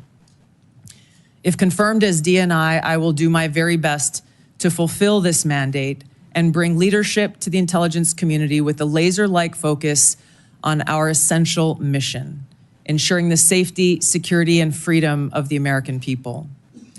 As the President's principal intelligence advisor, I'll begin by leading by example, checking my own personal views at the door, and committing to delivering intelligence that is collected, analyzed, and reported without bias, prejudice, or political influence. I enlisted in the Army because of the horrific terrorist attack on September 11th and volunteered to deploy to Iraq in 2005, where I served in a medical unit. After nearly 22 years in uniform with 3 combat deployments to the Middle East and Africa, I'm now a lieutenant colonel in the U.S. Army Reserve, where I serve as a battalion commander of soldiers in Oklahoma, Missouri, and Arkansas. I served in Congress for 8 years on the Homeland Security, Foreign Affairs, and Armed Services committees. And it's my experience in the military and in the halls of Congress that have given me a deep understanding of the complex challenges that our nation faces, in both roles engaging with world leaders, in both roles being privy to highly classified intelligence. So I know firsthand how essential accurate, unbiased, and timely intelligence is to the President, to Congress, and to our warfighters. I also know the heavy cost of intelligence failures and abuses. Senator Collins, you led the creation of ODNI specifically to address those intelligence failures of 9/11 and Iraq's so-called WMDs. The need for the ODNI under strong leadership still exists today. If confirmed, I'll bring my experience and fresh eyes to leading the intelligence community. And my day one priorities will be to assess the global threat environment, identify where gaps in our intelligence exist, integrate intelligence elements, increase information sharing, and ensure that unbiased, apolitical, objective collection and analysis to support the President and policymakers' decision-making occur. I'll work to end the politicization of the intelligence community and ensure there is a clear mission focus in the IC on its core mission of this unbiased, apolitical collection and analysis of intelligence to secure our nation. I'll work to rebuild trust through transparency and accountability. This is a national security imperative. And I'll work to assess and address efficiencies, redundancies, and effectiveness across ODNI to ensure focus of personnel and resources is on our core mission of national security.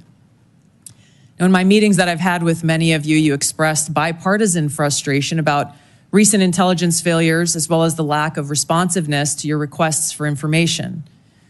Whether it's the surprise October 7th Hamas terrorist attack, to the sudden takeover of Syria by Islamist extremists, failures to identify the source of COVID, anomalous health incidents, UAPs, drones, and more. If confirmed, I look forward to working with you to address these issues. Ensuring the safety, security, and freedom of the American people is a mandate of leadership that rises above partisan politics. If confirmed, my commitment to the President, to you, and to the American people is this: I will do my very best to find the truth, no matter where it leads, and share that truth with President Trump, his advisors, and you in Congress, providing you with that unbiased, timely, and accurate intelligence as you make the tough decisions that'll impact the safety, security, and freedom of the American people. Now, before I close, I want to warn the American people who are watching at home. You may hear lies and smears in this hearing that'll challenge my loyalty to and my love for our country. Those who oppose my nomination imply that I am loyal to something or someone other than God, my own conscience, and the Constitution of the United States, accusing me of being Trump's puppet, Putin's puppet, Assad's puppet, a guru's puppet, Modi's puppet, not recognizing the absurdity of simultaneously being the puppet of 5 different puppet masters. The same tactic was used against President Trump and failed. The American people elected President Trump with a decisive victory and mandate for change. The fact is, what truly unsettles my political opponents is I refuse to be their puppet. I have no love for Assad or Gaddafi or any dictator.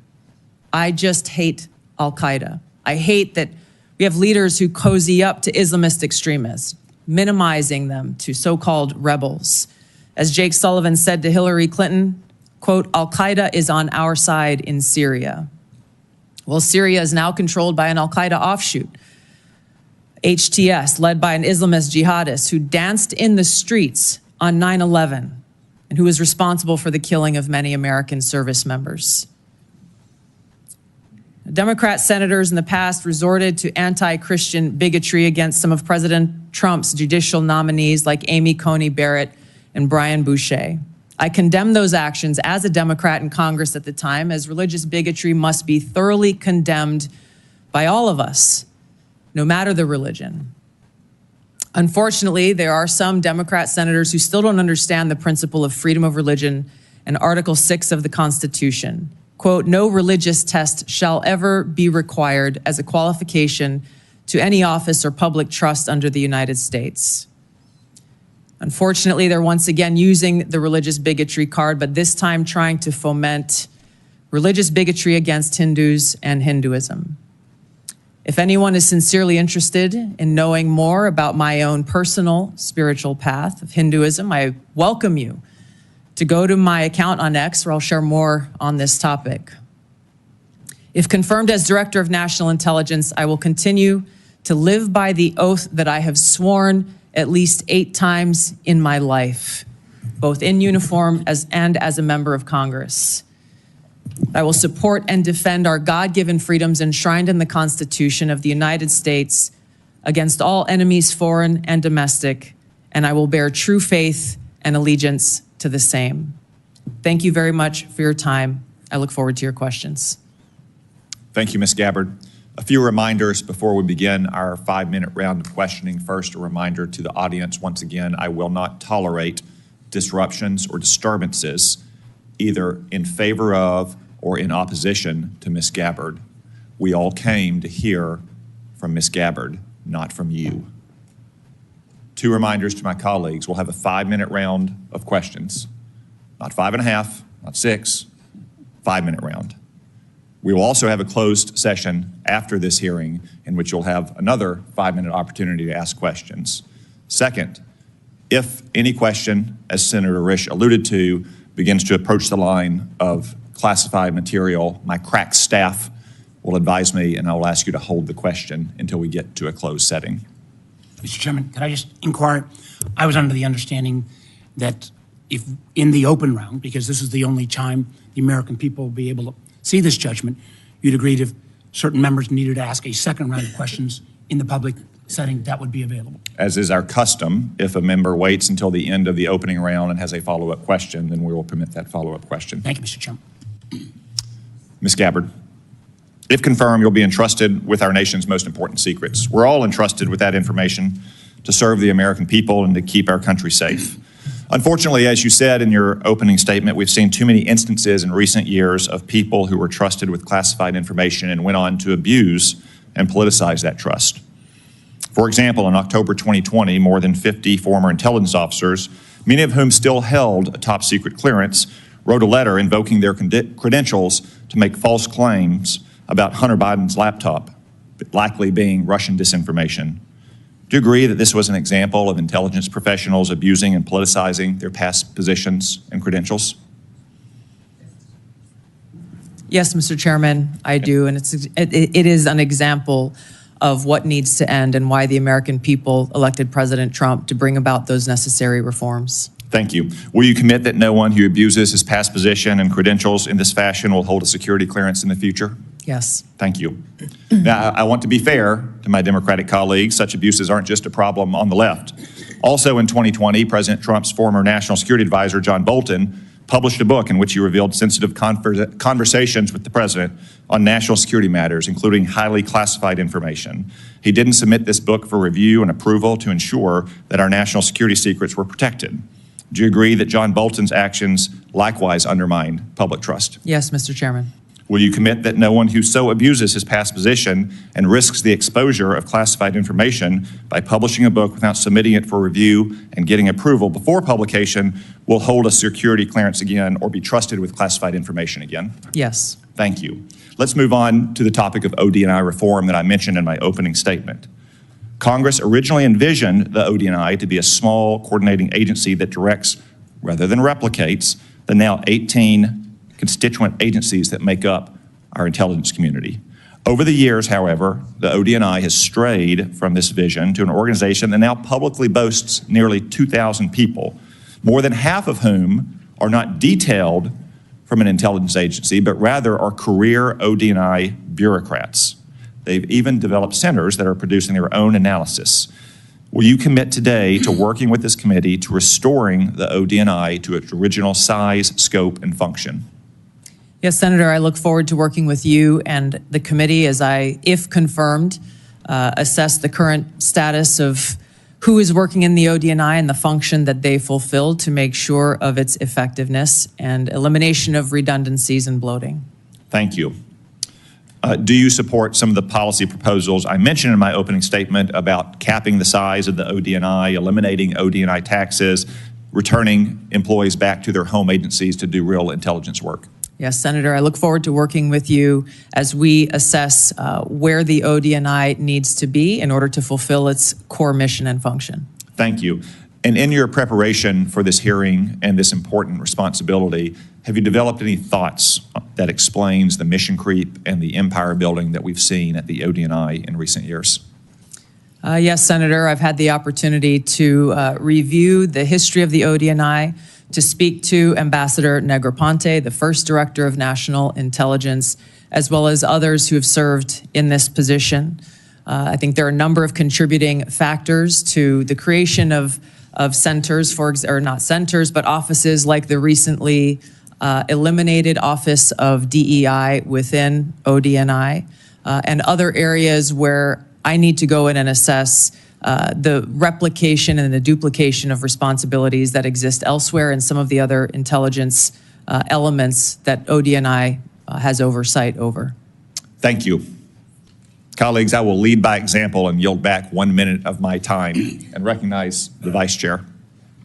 Well, thank you, Mr. Chairman. That is a first. Ms. Gabbard, let me be clear, at least in my views.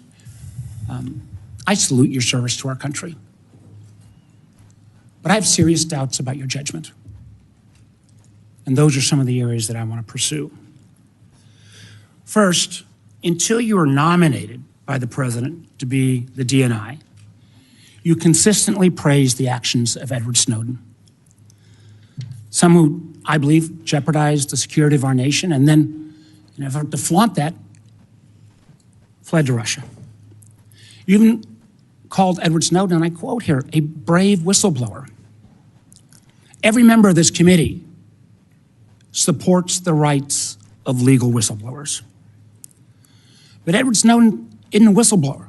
And in this case, I'm a lot closer to the chairman's words, where he said Snowden is, quote, an egotistical serial liar and traitor who, quote, deserves to rot in jail for the rest of his life.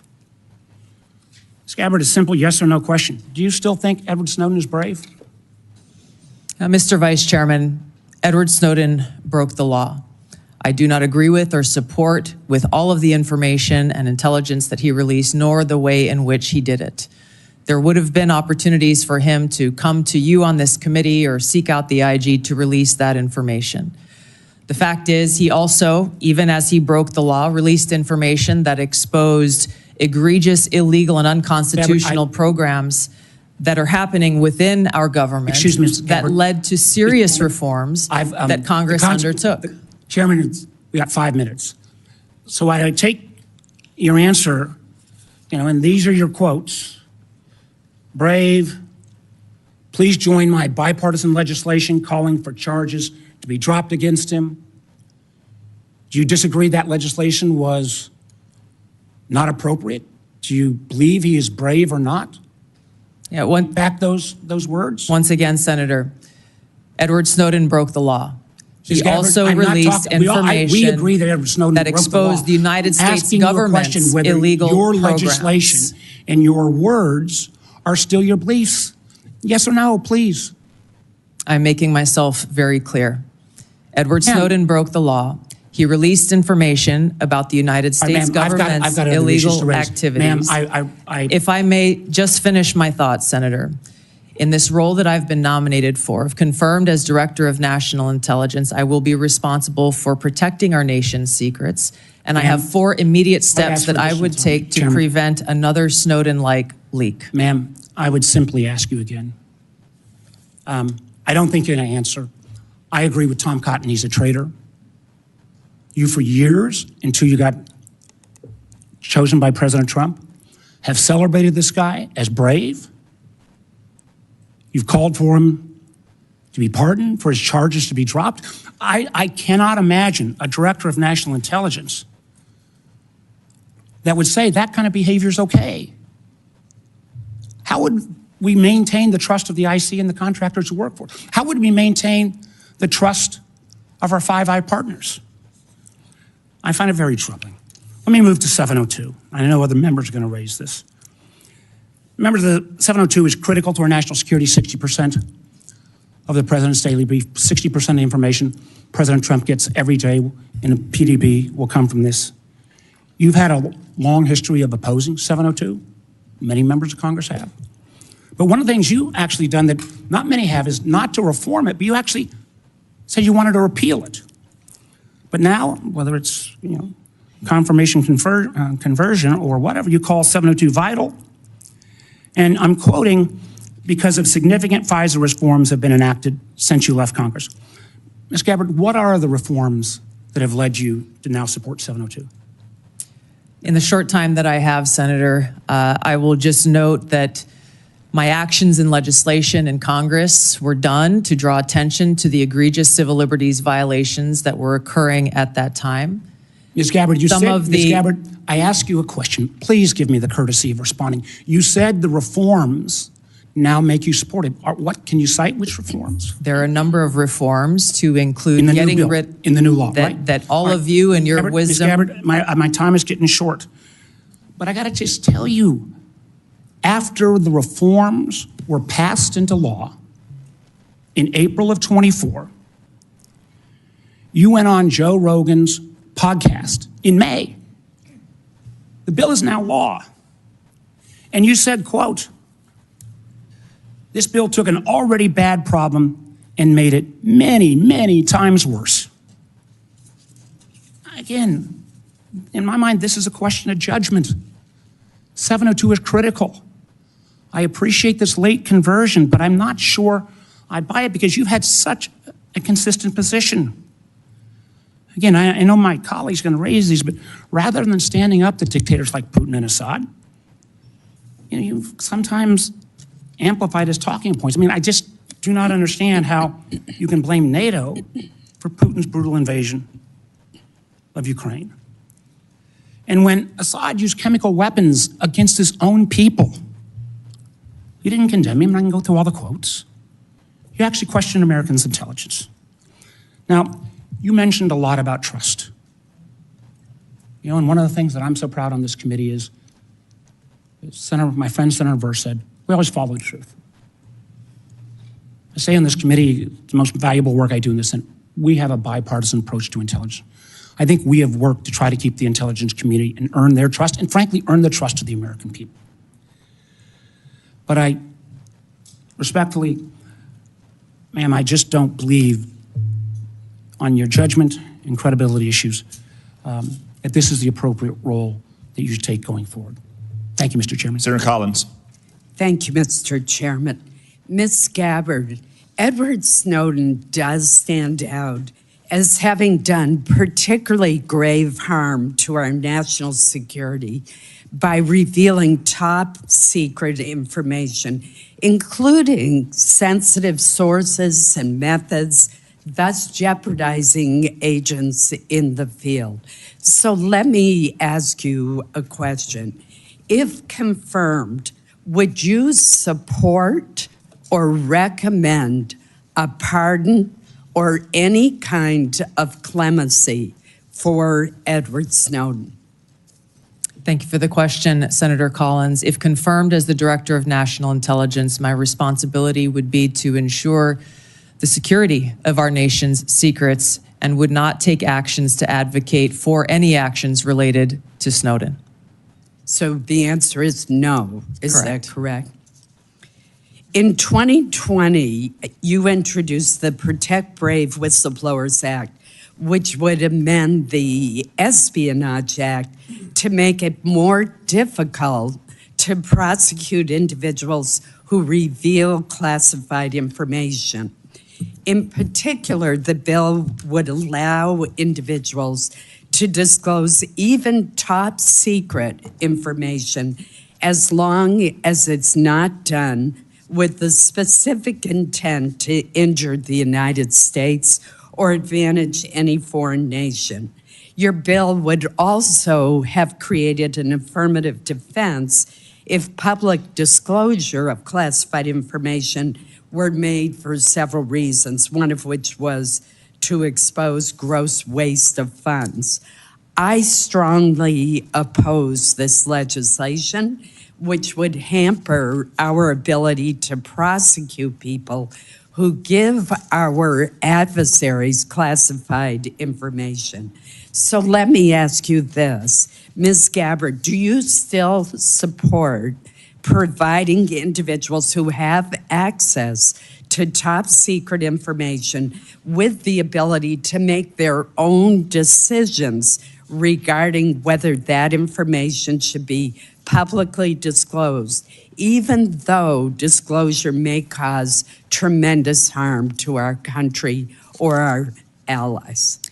Senator, we cannot and should not have individual vigilantes within the intelligence community making their own decisions about how and where and when to expose our nation's secrets. The intent of the legislation that you have pointed out was pointed towards ensuring due process for those who are charged under the Espionage Act in a court of law. This is a law that has been abused in some cases and used for political purposes. President Obama charged more people under the Espionage Act than all other presidents combined. If confirmed as the Director of National Intelligence, my sole focus and goal would be our nation's security, which includes ensuring the security of our nation's secrets. And I would work to make sure that we don't have any disclosures or vigilantes taking it upon themselves. There are numerous legal paths that will protect this information for those who feel they have concerns. And I look forward to working with you and this committee on making sure that those protections are known by every single person in the workforce and effectively implemented. So you do not support allowing individuals to make their own decisions without authorization to disclose secret information, classified information? Yes, and I believe we have the legal structure in place for those who have concerns to address them. As you know, there has been speculation in the press that you met with Hezbollah, a terrorist organization affiliated with Iran. Have you ever knowingly met with any members, leaders, or affiliates of Hezbollah? No, and it is an absurd accusation. Let me ask you one final question in the short time we have left.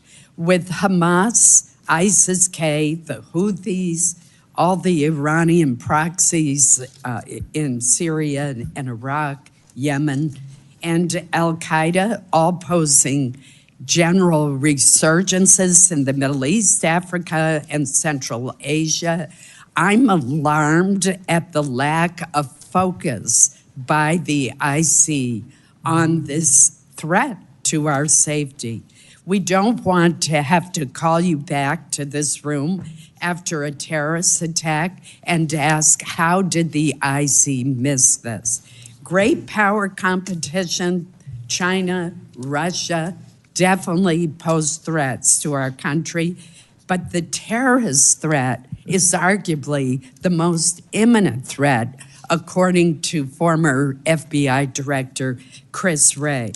If confirmed, what would be your strategy to refocus the IC on the terrorist threat to our country and to Americans abroad?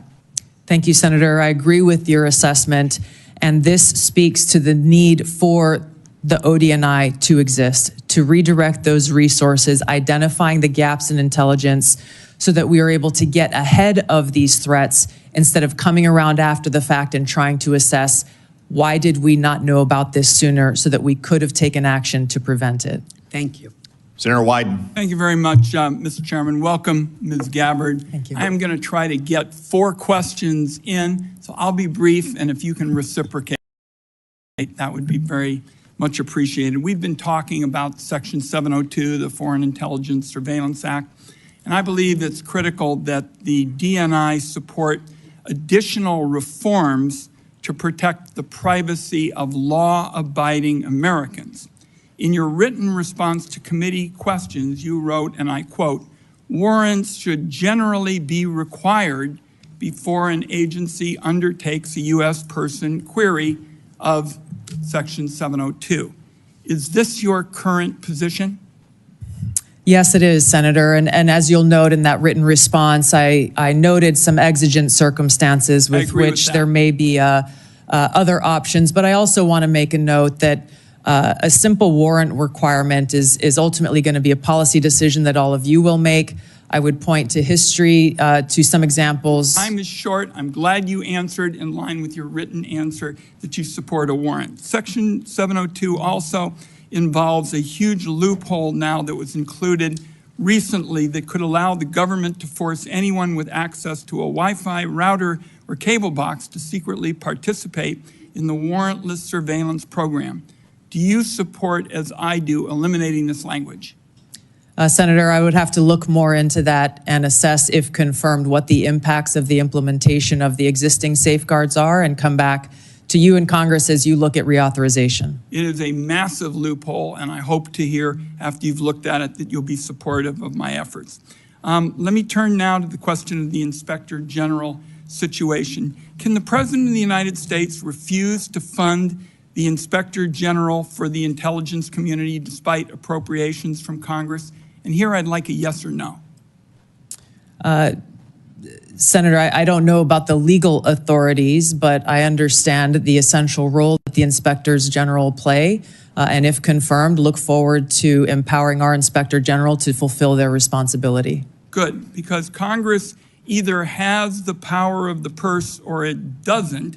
And I think in your answer to me, you recognize that you have an independent obligation to follow the law. I think that's a constructive answer. Let me turn now to the matter of spying on journalists. You wrote in your response to the committee questions that you support the Biden administration Department of Justice's policy restricting the collection of reporters' records, and you called for the codification of those restrictions. Will you reconfirm that position this morning?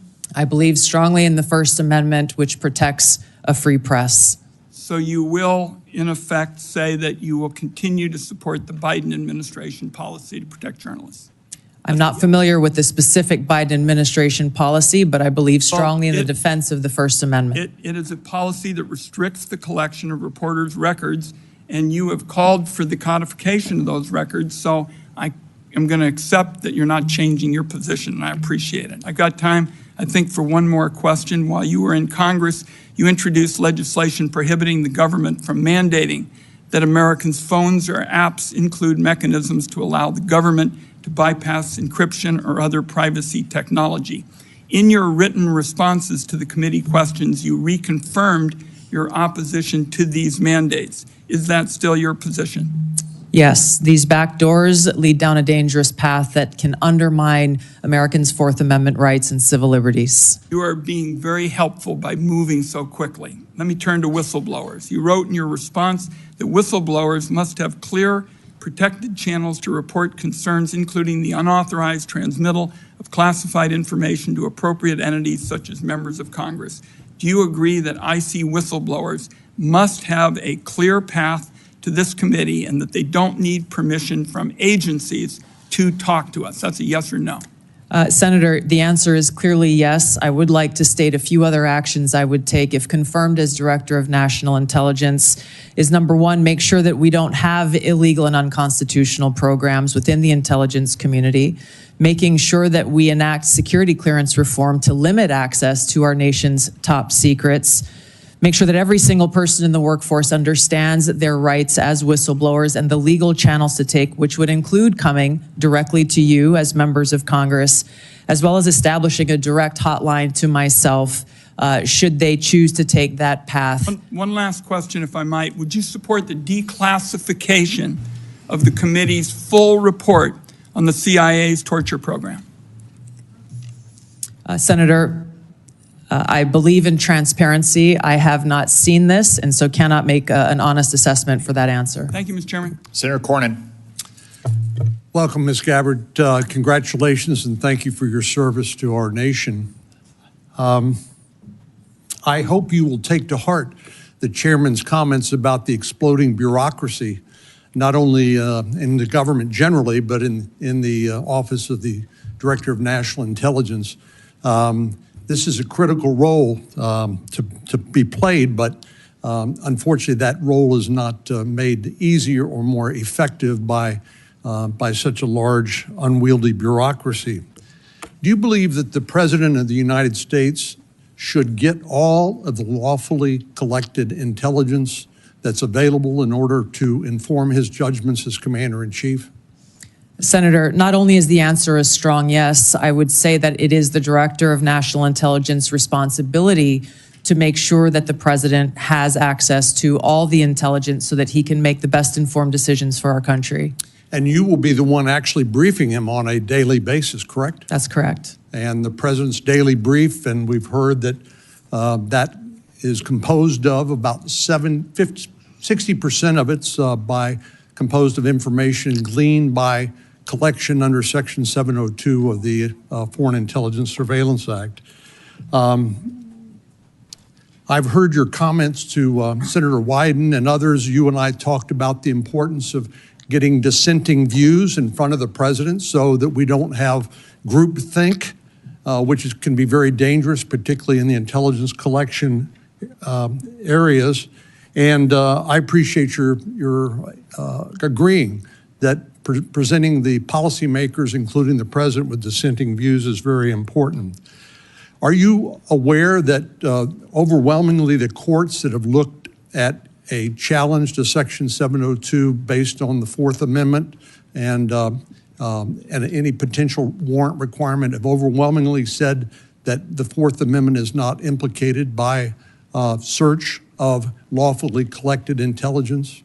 I am aware, yes, Senator. And do you disagree with that? What I began to say in answer to Senator Wyden's previous question on this issue is, number one, the decision about a warrant requirement will be yours to make, not mine as the Director of National Intelligence. You'll be the Director of National Intelligence, and people will be wanting to hear from you about what we should do as policymakers. Admittedly, you're not going to be a policymaker, but you certainly will inform us. And wouldn't you do agree that the courts have overwhelmingly held that a warrant is not required, correct? Yes, Senator, I'm aware of the court rulings. What my commitment is to make sure that we uphold the Fourth Amendment rights of Americans in protecting against unlawful seizure and search. There are many different ways to do this. The devil is in the details. There are examples of how even in situations under Title I where a warrant is required to surveil a U.S. person. Title I is different. I agree. Correct. I agree with you on that. But my point, Senator, if I may just finish. Excuse me. If that was misused in the case of Carter Page, and basically an FBI lawyer lied in order to secure that warrant. Which is why there are safe. What would be necessary to be shown in order to establish probable cause to a judge in order to warrant? Again, Senator, that's not for me to say. That would be for you all to decide and for the Attorney General to weigh in on. Do you know? what the elements of probable cause are and whether that's a practical and workable solution? This is the center of the debate, the high standard of probable cause that's required to get a warrant, and why this will continue to be a conversation, again, with the Attorney General weighing in and all of you in Congress making this policy decision. The CIA director, John Ratcliffe, said during his testimony before this committee that he believed that a warrant is not only required by law, but is actually impractical. Do you disagree with that or agree with that? I will be in a better position to make an assessment on the practical implications of this if confirmed as DNI. My commitment remains to uphold the Constitution and Americans' Fourth Amendment rights. Where would the warrant be sought? Would it be in the Foreign Intelligence Surveillance Court, or would it be in some other Article III court? My understanding is that it would be in the Foreign Intelligence Surveillance Court. Are you aware of the fact the Foreign Intelligence Surveillance Court has held that a warrant is not required? I am aware. Thank you. Thank you. Senator Heinrich. Thank you, Chairman. Welcome. You traveled to Syria and Lebanon in January 2017. Bassam Kawam personally paid for that trip, and Bassam and his brother Ilyas accompanied you to both Lebanon and Syria. The Kawam brothers have links to the Syrian Social Nationalist Party, an ally of Hezbollah. And in fact, in 2008, the Syrian Social Nationalist Party participated in the assassination of a former Lebanese prime minister and assisted Hezbollah in Beirut. When did you become aware of the links between the Kawam brothers and the Syrian Social Nationalist Party? Senator, thank you for your question. Just a point of clarification. I paid for my own expenses and travel on that trip. I was not aware of any accusations of these two Lebanese Americans associations until after the trip occurred. And that's when you reimbursed? Correct. Correct. Not because of, I wanted to make sure that there were no perceived conflicts of interest. I addressed this specific question to these Lebanese Americans who had organized the trip, and they vehemently denied any associations with that group. There is not a great deal in the public record about what you and Syrian dictator Bashar al-Assad discussed for so long in January of 2017. And I think there's a great deal of interest from the American people about what was discussed in that meeting. So what did you talk about? And did you press Assad on things like his use of chemical weapons, systematic torture, and the killing of so many Syrians? Yes, Senator. I upon returning from this trip, I met with people like then Leader Nancy Pelosi and Steny Hoyer, talked to them and answered their questions about the trip. And quite frankly, I was surprised that there was no one from the intelligence community or the State Department who reached out or showed any interest whatsoever in my takeaways from that trip. I would have been very happy to have a conversation and give them a back brief. I went with former Congressman Dennis Kucinich, who had been there many times before and who had met with Assad before. A number of topics were covered and discussed, and to directly answer your question, yes, I asked him tough questions about his own regime's actions, the use of chemical weapons and the brutal tactics that were being used against his own people. Were you able to extract any concessions from President Assad? No, and I didn't expect to, but I felt these issues were important to address. According to your revised trip report, your third meeting in Syria after meeting with Assad and then his wife was with Grand Mufti Ahmad Badreddin Hassoun. Forgive me if I'm not pronouncing that correctly. In an October 2011 speech, the Grand Mufti warned the US and Europe that we will prepare suicide bombers who are already in your countries if you bomb Syria or Lebanon. What was the goal, or what did you accomplish by meeting with Grand Mufti? Senator, before going on the trip and during my time both in Syria and Lebanon, I made it a point to meet with different religious leaders, both Muslim leaders as well as various Christian and Catholic leaders who were there in the region. I did that both in Syria and in Lebanon to hear from them about what their concerns or thoughts were with regard to the war that was being waged at the time. Were you aware of his threats regarding suicide bombers in the United States? I was not and had not heard that until today. Who vetted the people that you met with on this trip to Syria and Lebanon?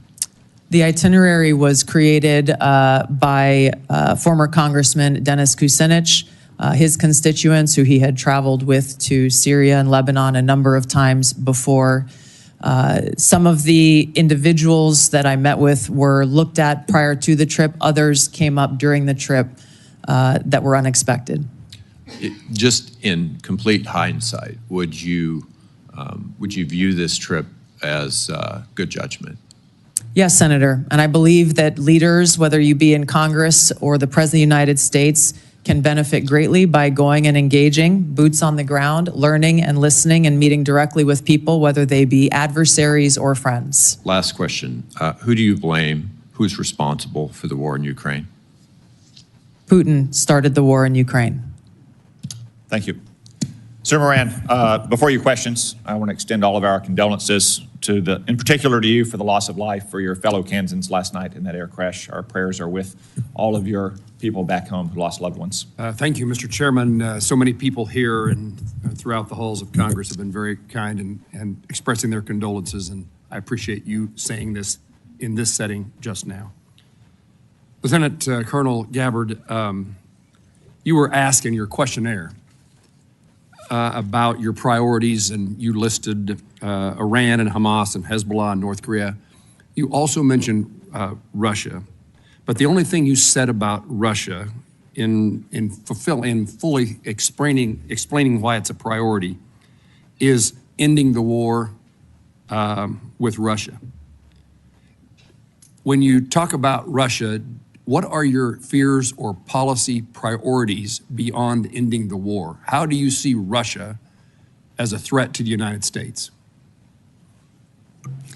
Senator, if confirmed as the Director of National Intelligence, it will be paramount for me to assess where our intelligence gaps may exist so that I can provide the President and all of you with the most accurate full picture of that threat assessment to directly answer your questions. I think that it is a complex environment. Russia remains a strategic competitor. There are a number of concerns that have to do with their nuclear weapons, as well as how the decisions and policies that are being made by this body and by the President will impact our own national security, which is my foremost concern. I want to make certain that in no way does Russia get a pass in either your mind or your heart, or in any policy recommendation you would make or not make. Senator, I'm offended by the question because my sole focus, commitment, and responsibility is about our own nation, our own security, and the interests of the American people. In carrying out the responsibilities of the Director of National Intelligence, if confirmed, no country, group, or individual will get a pass in my fulfilling that responsibility of providing that full intelligence picture so that you all can make the best informed policy decisions for the safety, security, and freedom of the American people. You have my commitment to be completely objective, unbiased, and apolitical, and I hope you understand my commitment to our country's interest. I absolutely do. You have answered my question in the manner in which I wanted to hear, that you will do this in an objective manner, provide the information necessary, and that Russia, if it's a threat, you will tell us so and tell us the details of that threat. Yes, Senator. How would you restructure the national intelligence priority framework to better align with President Trump's national security goals? Senator, this is a discussion, if confirmed, I look forward to having with the President and his national security advisor, again, based on the threat assessment and based on the President's priorities. He has spoken about a number of different priorities in different parts of the world. I would work with them on that national intelligence priorities framework, which will serve as the foundation for the intelligence elements under ODNI. Any recommendations that you have in mind to make to President Trump in that regard? I want to make sure that any recommendations that I make to the president are fully informed. From where I sit now, I don't believe that I can make those recommendations. I take that responsibility seriously and wouldn't want to shortchange him without first doing the due diligence and work to make sure my recommendations are well-founded. How will you, Lieutenant Colonel, as the DNI, if confirmed, meet the objectivity and political neutrality requirements to ensure that you're telling the White House what they need to hear and not what they want to hear? A follow-up to that is, how will you handle conflicting intelligence reports from the various members of the intelligence community and present a broad intelligence picture to the president? Yeah, thank you for the question, Senator.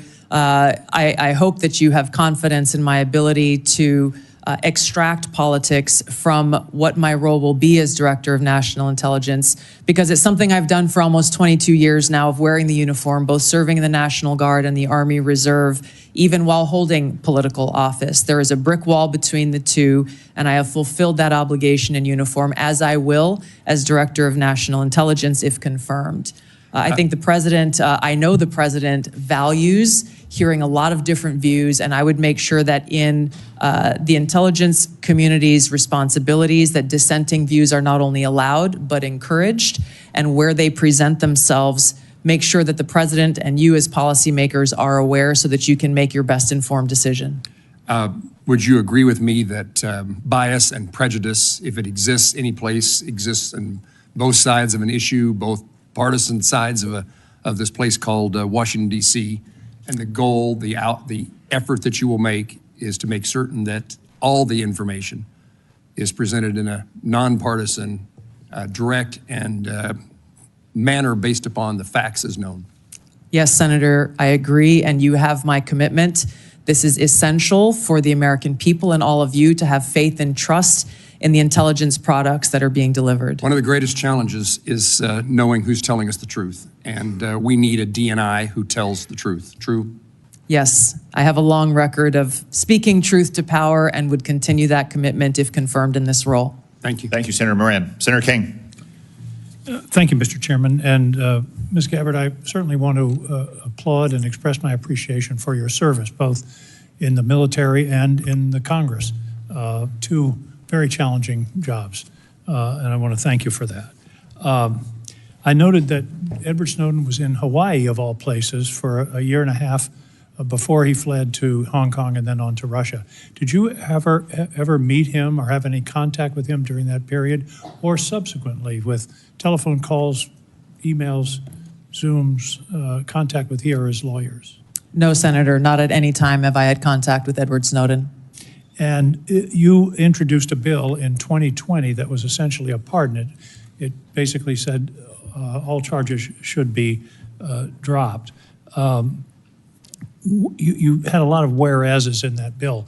Where did the factual basis for those whereas clauses come from? Senator, if I recall, in that bill, it came from publicly available information. I see. And were you aware that there was a bipartisan committee report from the House Intelligence Committee in 2016 on Snowden's activities? I don't recall specifically at that time, but I am aware of that committee's report and executive summary that was reported publicly. I did not have access to the classified report that summary was based on.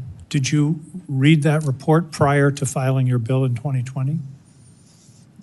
Senator, I don't recall specifically. I remember reading a lot of materials prior to filing that bill.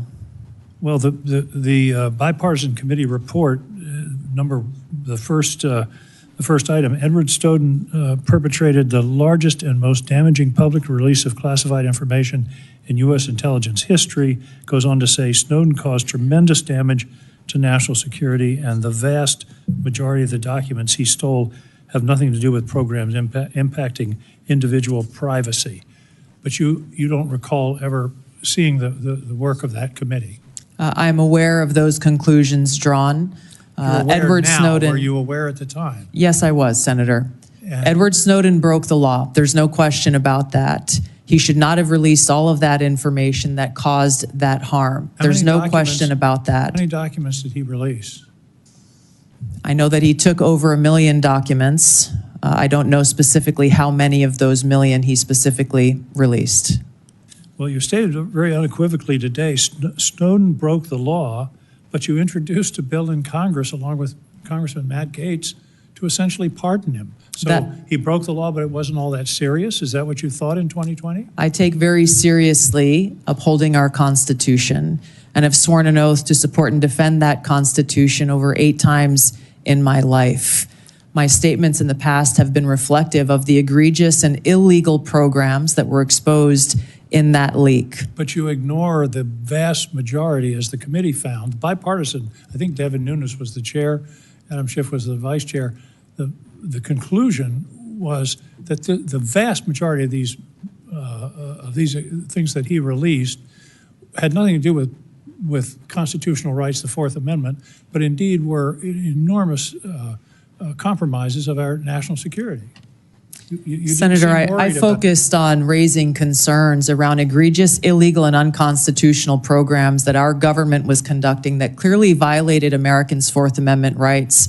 I think the most important thing that I hope all of you find to be relevant here is that if confirmed as Director of National Intelligence, I would take seriously the responsibility to protect our nation's secrets, just as I have for almost 20 years of holding a security clearance of some sort myself, either secret or top secret, and have never once violated the responsibility and privilege that comes with holding that clearance, and have a specific action plan in place to make sure that there is not another Snowden-type leak in the future. I think you testified that you never saw the classified version of this report. That's correct. On page 22 of the report, there's a heading that's not classified that says, what damage did Snowden cause? And then there's a lot of redacted material. Did that not raise a red flag for you? Or do you not recall Edward seeing Snowden that? broke the law. Like I said, I did not have access to that classified. Did you seek access to it? I believe so, yes. This was quite some time ago. But you still introduced your bill to essentially get I it take apart. very seriously the protection of American civil liberties and our Fourth Amendment rights. If confirmed as Director of National Intelligence, I'd make sure that there is no further Snowden-type leak in the future, and that those who have concerns have legal channels to raise those concerns so that we don't violate and release our nation's secrets. There are about 20 Thank you, countries in Senator the world King. that don't. Senator King, time has expired. Senator Langford. Tulsi, it's good to see you again. Thanks for the time. Thank you. That we got a chance to be able to spend together and be able to talk through a lot of these issues. Thanks for your service to the country, both in Congress, though you were in the wrong party at the time, and your service to the country through your service there, including in my great state in Oklahoma, that you had the opportunity to be able to serve there. I want to give an opportunity for you to be able to answer a few things on it, and I want to set some context. There's been a lot of questions about 702 and about Edward Snowden, and it may seem like this is repetitive to be able to come through it, but there are thousands of intelligence employees and folks that they have also taken an oath to the country and to the Constitution. They serve our country every day. They're the folks that don't have a uniform on, that no one ever says thank you to them, and no one ever buys them lunch because people don't know who they are. But they every day put their lives on the line, and they work very hard to be able to protect Americans. And when Edward Snowden got mad at his employer that he didn't get the promotion that he wanted and started harvesting information, and then found some things that he didn't like on it, and then kept going, and then released them to media and went to China, and then went from China to Russia and became a Russian citizen and continued to be able to layer out intelligence unrelated to the civil liberties of any American, and then said, I have more and I can release them at any time I want. They don't see him as brave. They see him as a traitor. And the concern among so many here, and I think what a lot of the folks in the intelligence community that you'd have the responsibility to oversight is, they want to hear that you also believe the same thing, that not just he broke the law, but that he's a traitor, because they don't want that to ever happen again. And all the sources that they had, that they trusted and that trusted them, now their lives were at risk. And all the programs that they had that were determined lawful all collapsed, and that intelligence then was gone, and the president didn't have access to a lot of information for decision making. So this is a big deal to everybody here because it's a big deal to everybody that you'll also oversee in that role as well. And so it's helpful for them to be able to hear your heart on this. So was Edward Snowden a traitor? Senator, my heart is with my commitment to our Constitution and our nation's security. Ours too. Thank you. Yeah. I have shown throughout my almost 22 years of service in the military, as well as my time in Congress, how seriously I take the privilege of having access to classified information and our nation's secrets. And that's why I'm committed, if confirmed as Director of National Intelligence, to join you in making sure that there is no future Snowden-type leak. And I would do so by taking 4 specific actions. Number 1, again, to make sure that there are no illegal and unconstitutional programs. Limiting in a big way those who have access to our nation's top secrets through security clearance reform, making sure that every single person in the workforce knows about the legal whistleblower channels available to them, and making sure that there's a direct line available to me should anyone have concerns. If people choose to step outside of those legal channels to raise any concerns about programs or actions that exist within the intelligence community that are classified, there will be no excuse to do so, and they should be charged and prosecuted under the law. Was he a traitor at the time when he took America's secrets, released them in public, and then ran to China and became a Russian citizen? Senator, I'm focused on the future and how we can prevent something like this from happening again. So you would have the responsibility to be able to give counsel to the president, which is a great privilege. You already have his ear, quite frankly, and y'all have a great relationship on that, which is very beneficial. But when President Trump chose to take the strike on Soleimani, he was also at that same time going through an impeachment in the House. And you were kind of tough on him at the time about that. You called it a declaration of war. You said that the Soleimani strike will lead to an outcome that will further undermine our national security. As a member of Congress, I also take seriously declaration of war and our responsibility in that. He was acting in a way that he came out and the intelligence gave that Soleimani was in the process of preparing a strike on American citizens and those folks that were in the field at the time. I guess the question that I have is, the ODNI will sit with the president, will provide options to the president and say, here are the options that you could take. Would you have presented a Soleimani strike at that time, looking back at it now in retrospect and saying this is an option you could take and here's how to be able to do it? Yeah, thank you, Senator. It's an important question. If confirmed as Director of National Intelligence, I would make sure that the president has all of the objective analysis and intelligence reporting so that he can make that best informed decision, including all of the options and actions that he has available to him, which should exist alongside an assessment of what the possible repercussions or responses to those actions may be. My own personal views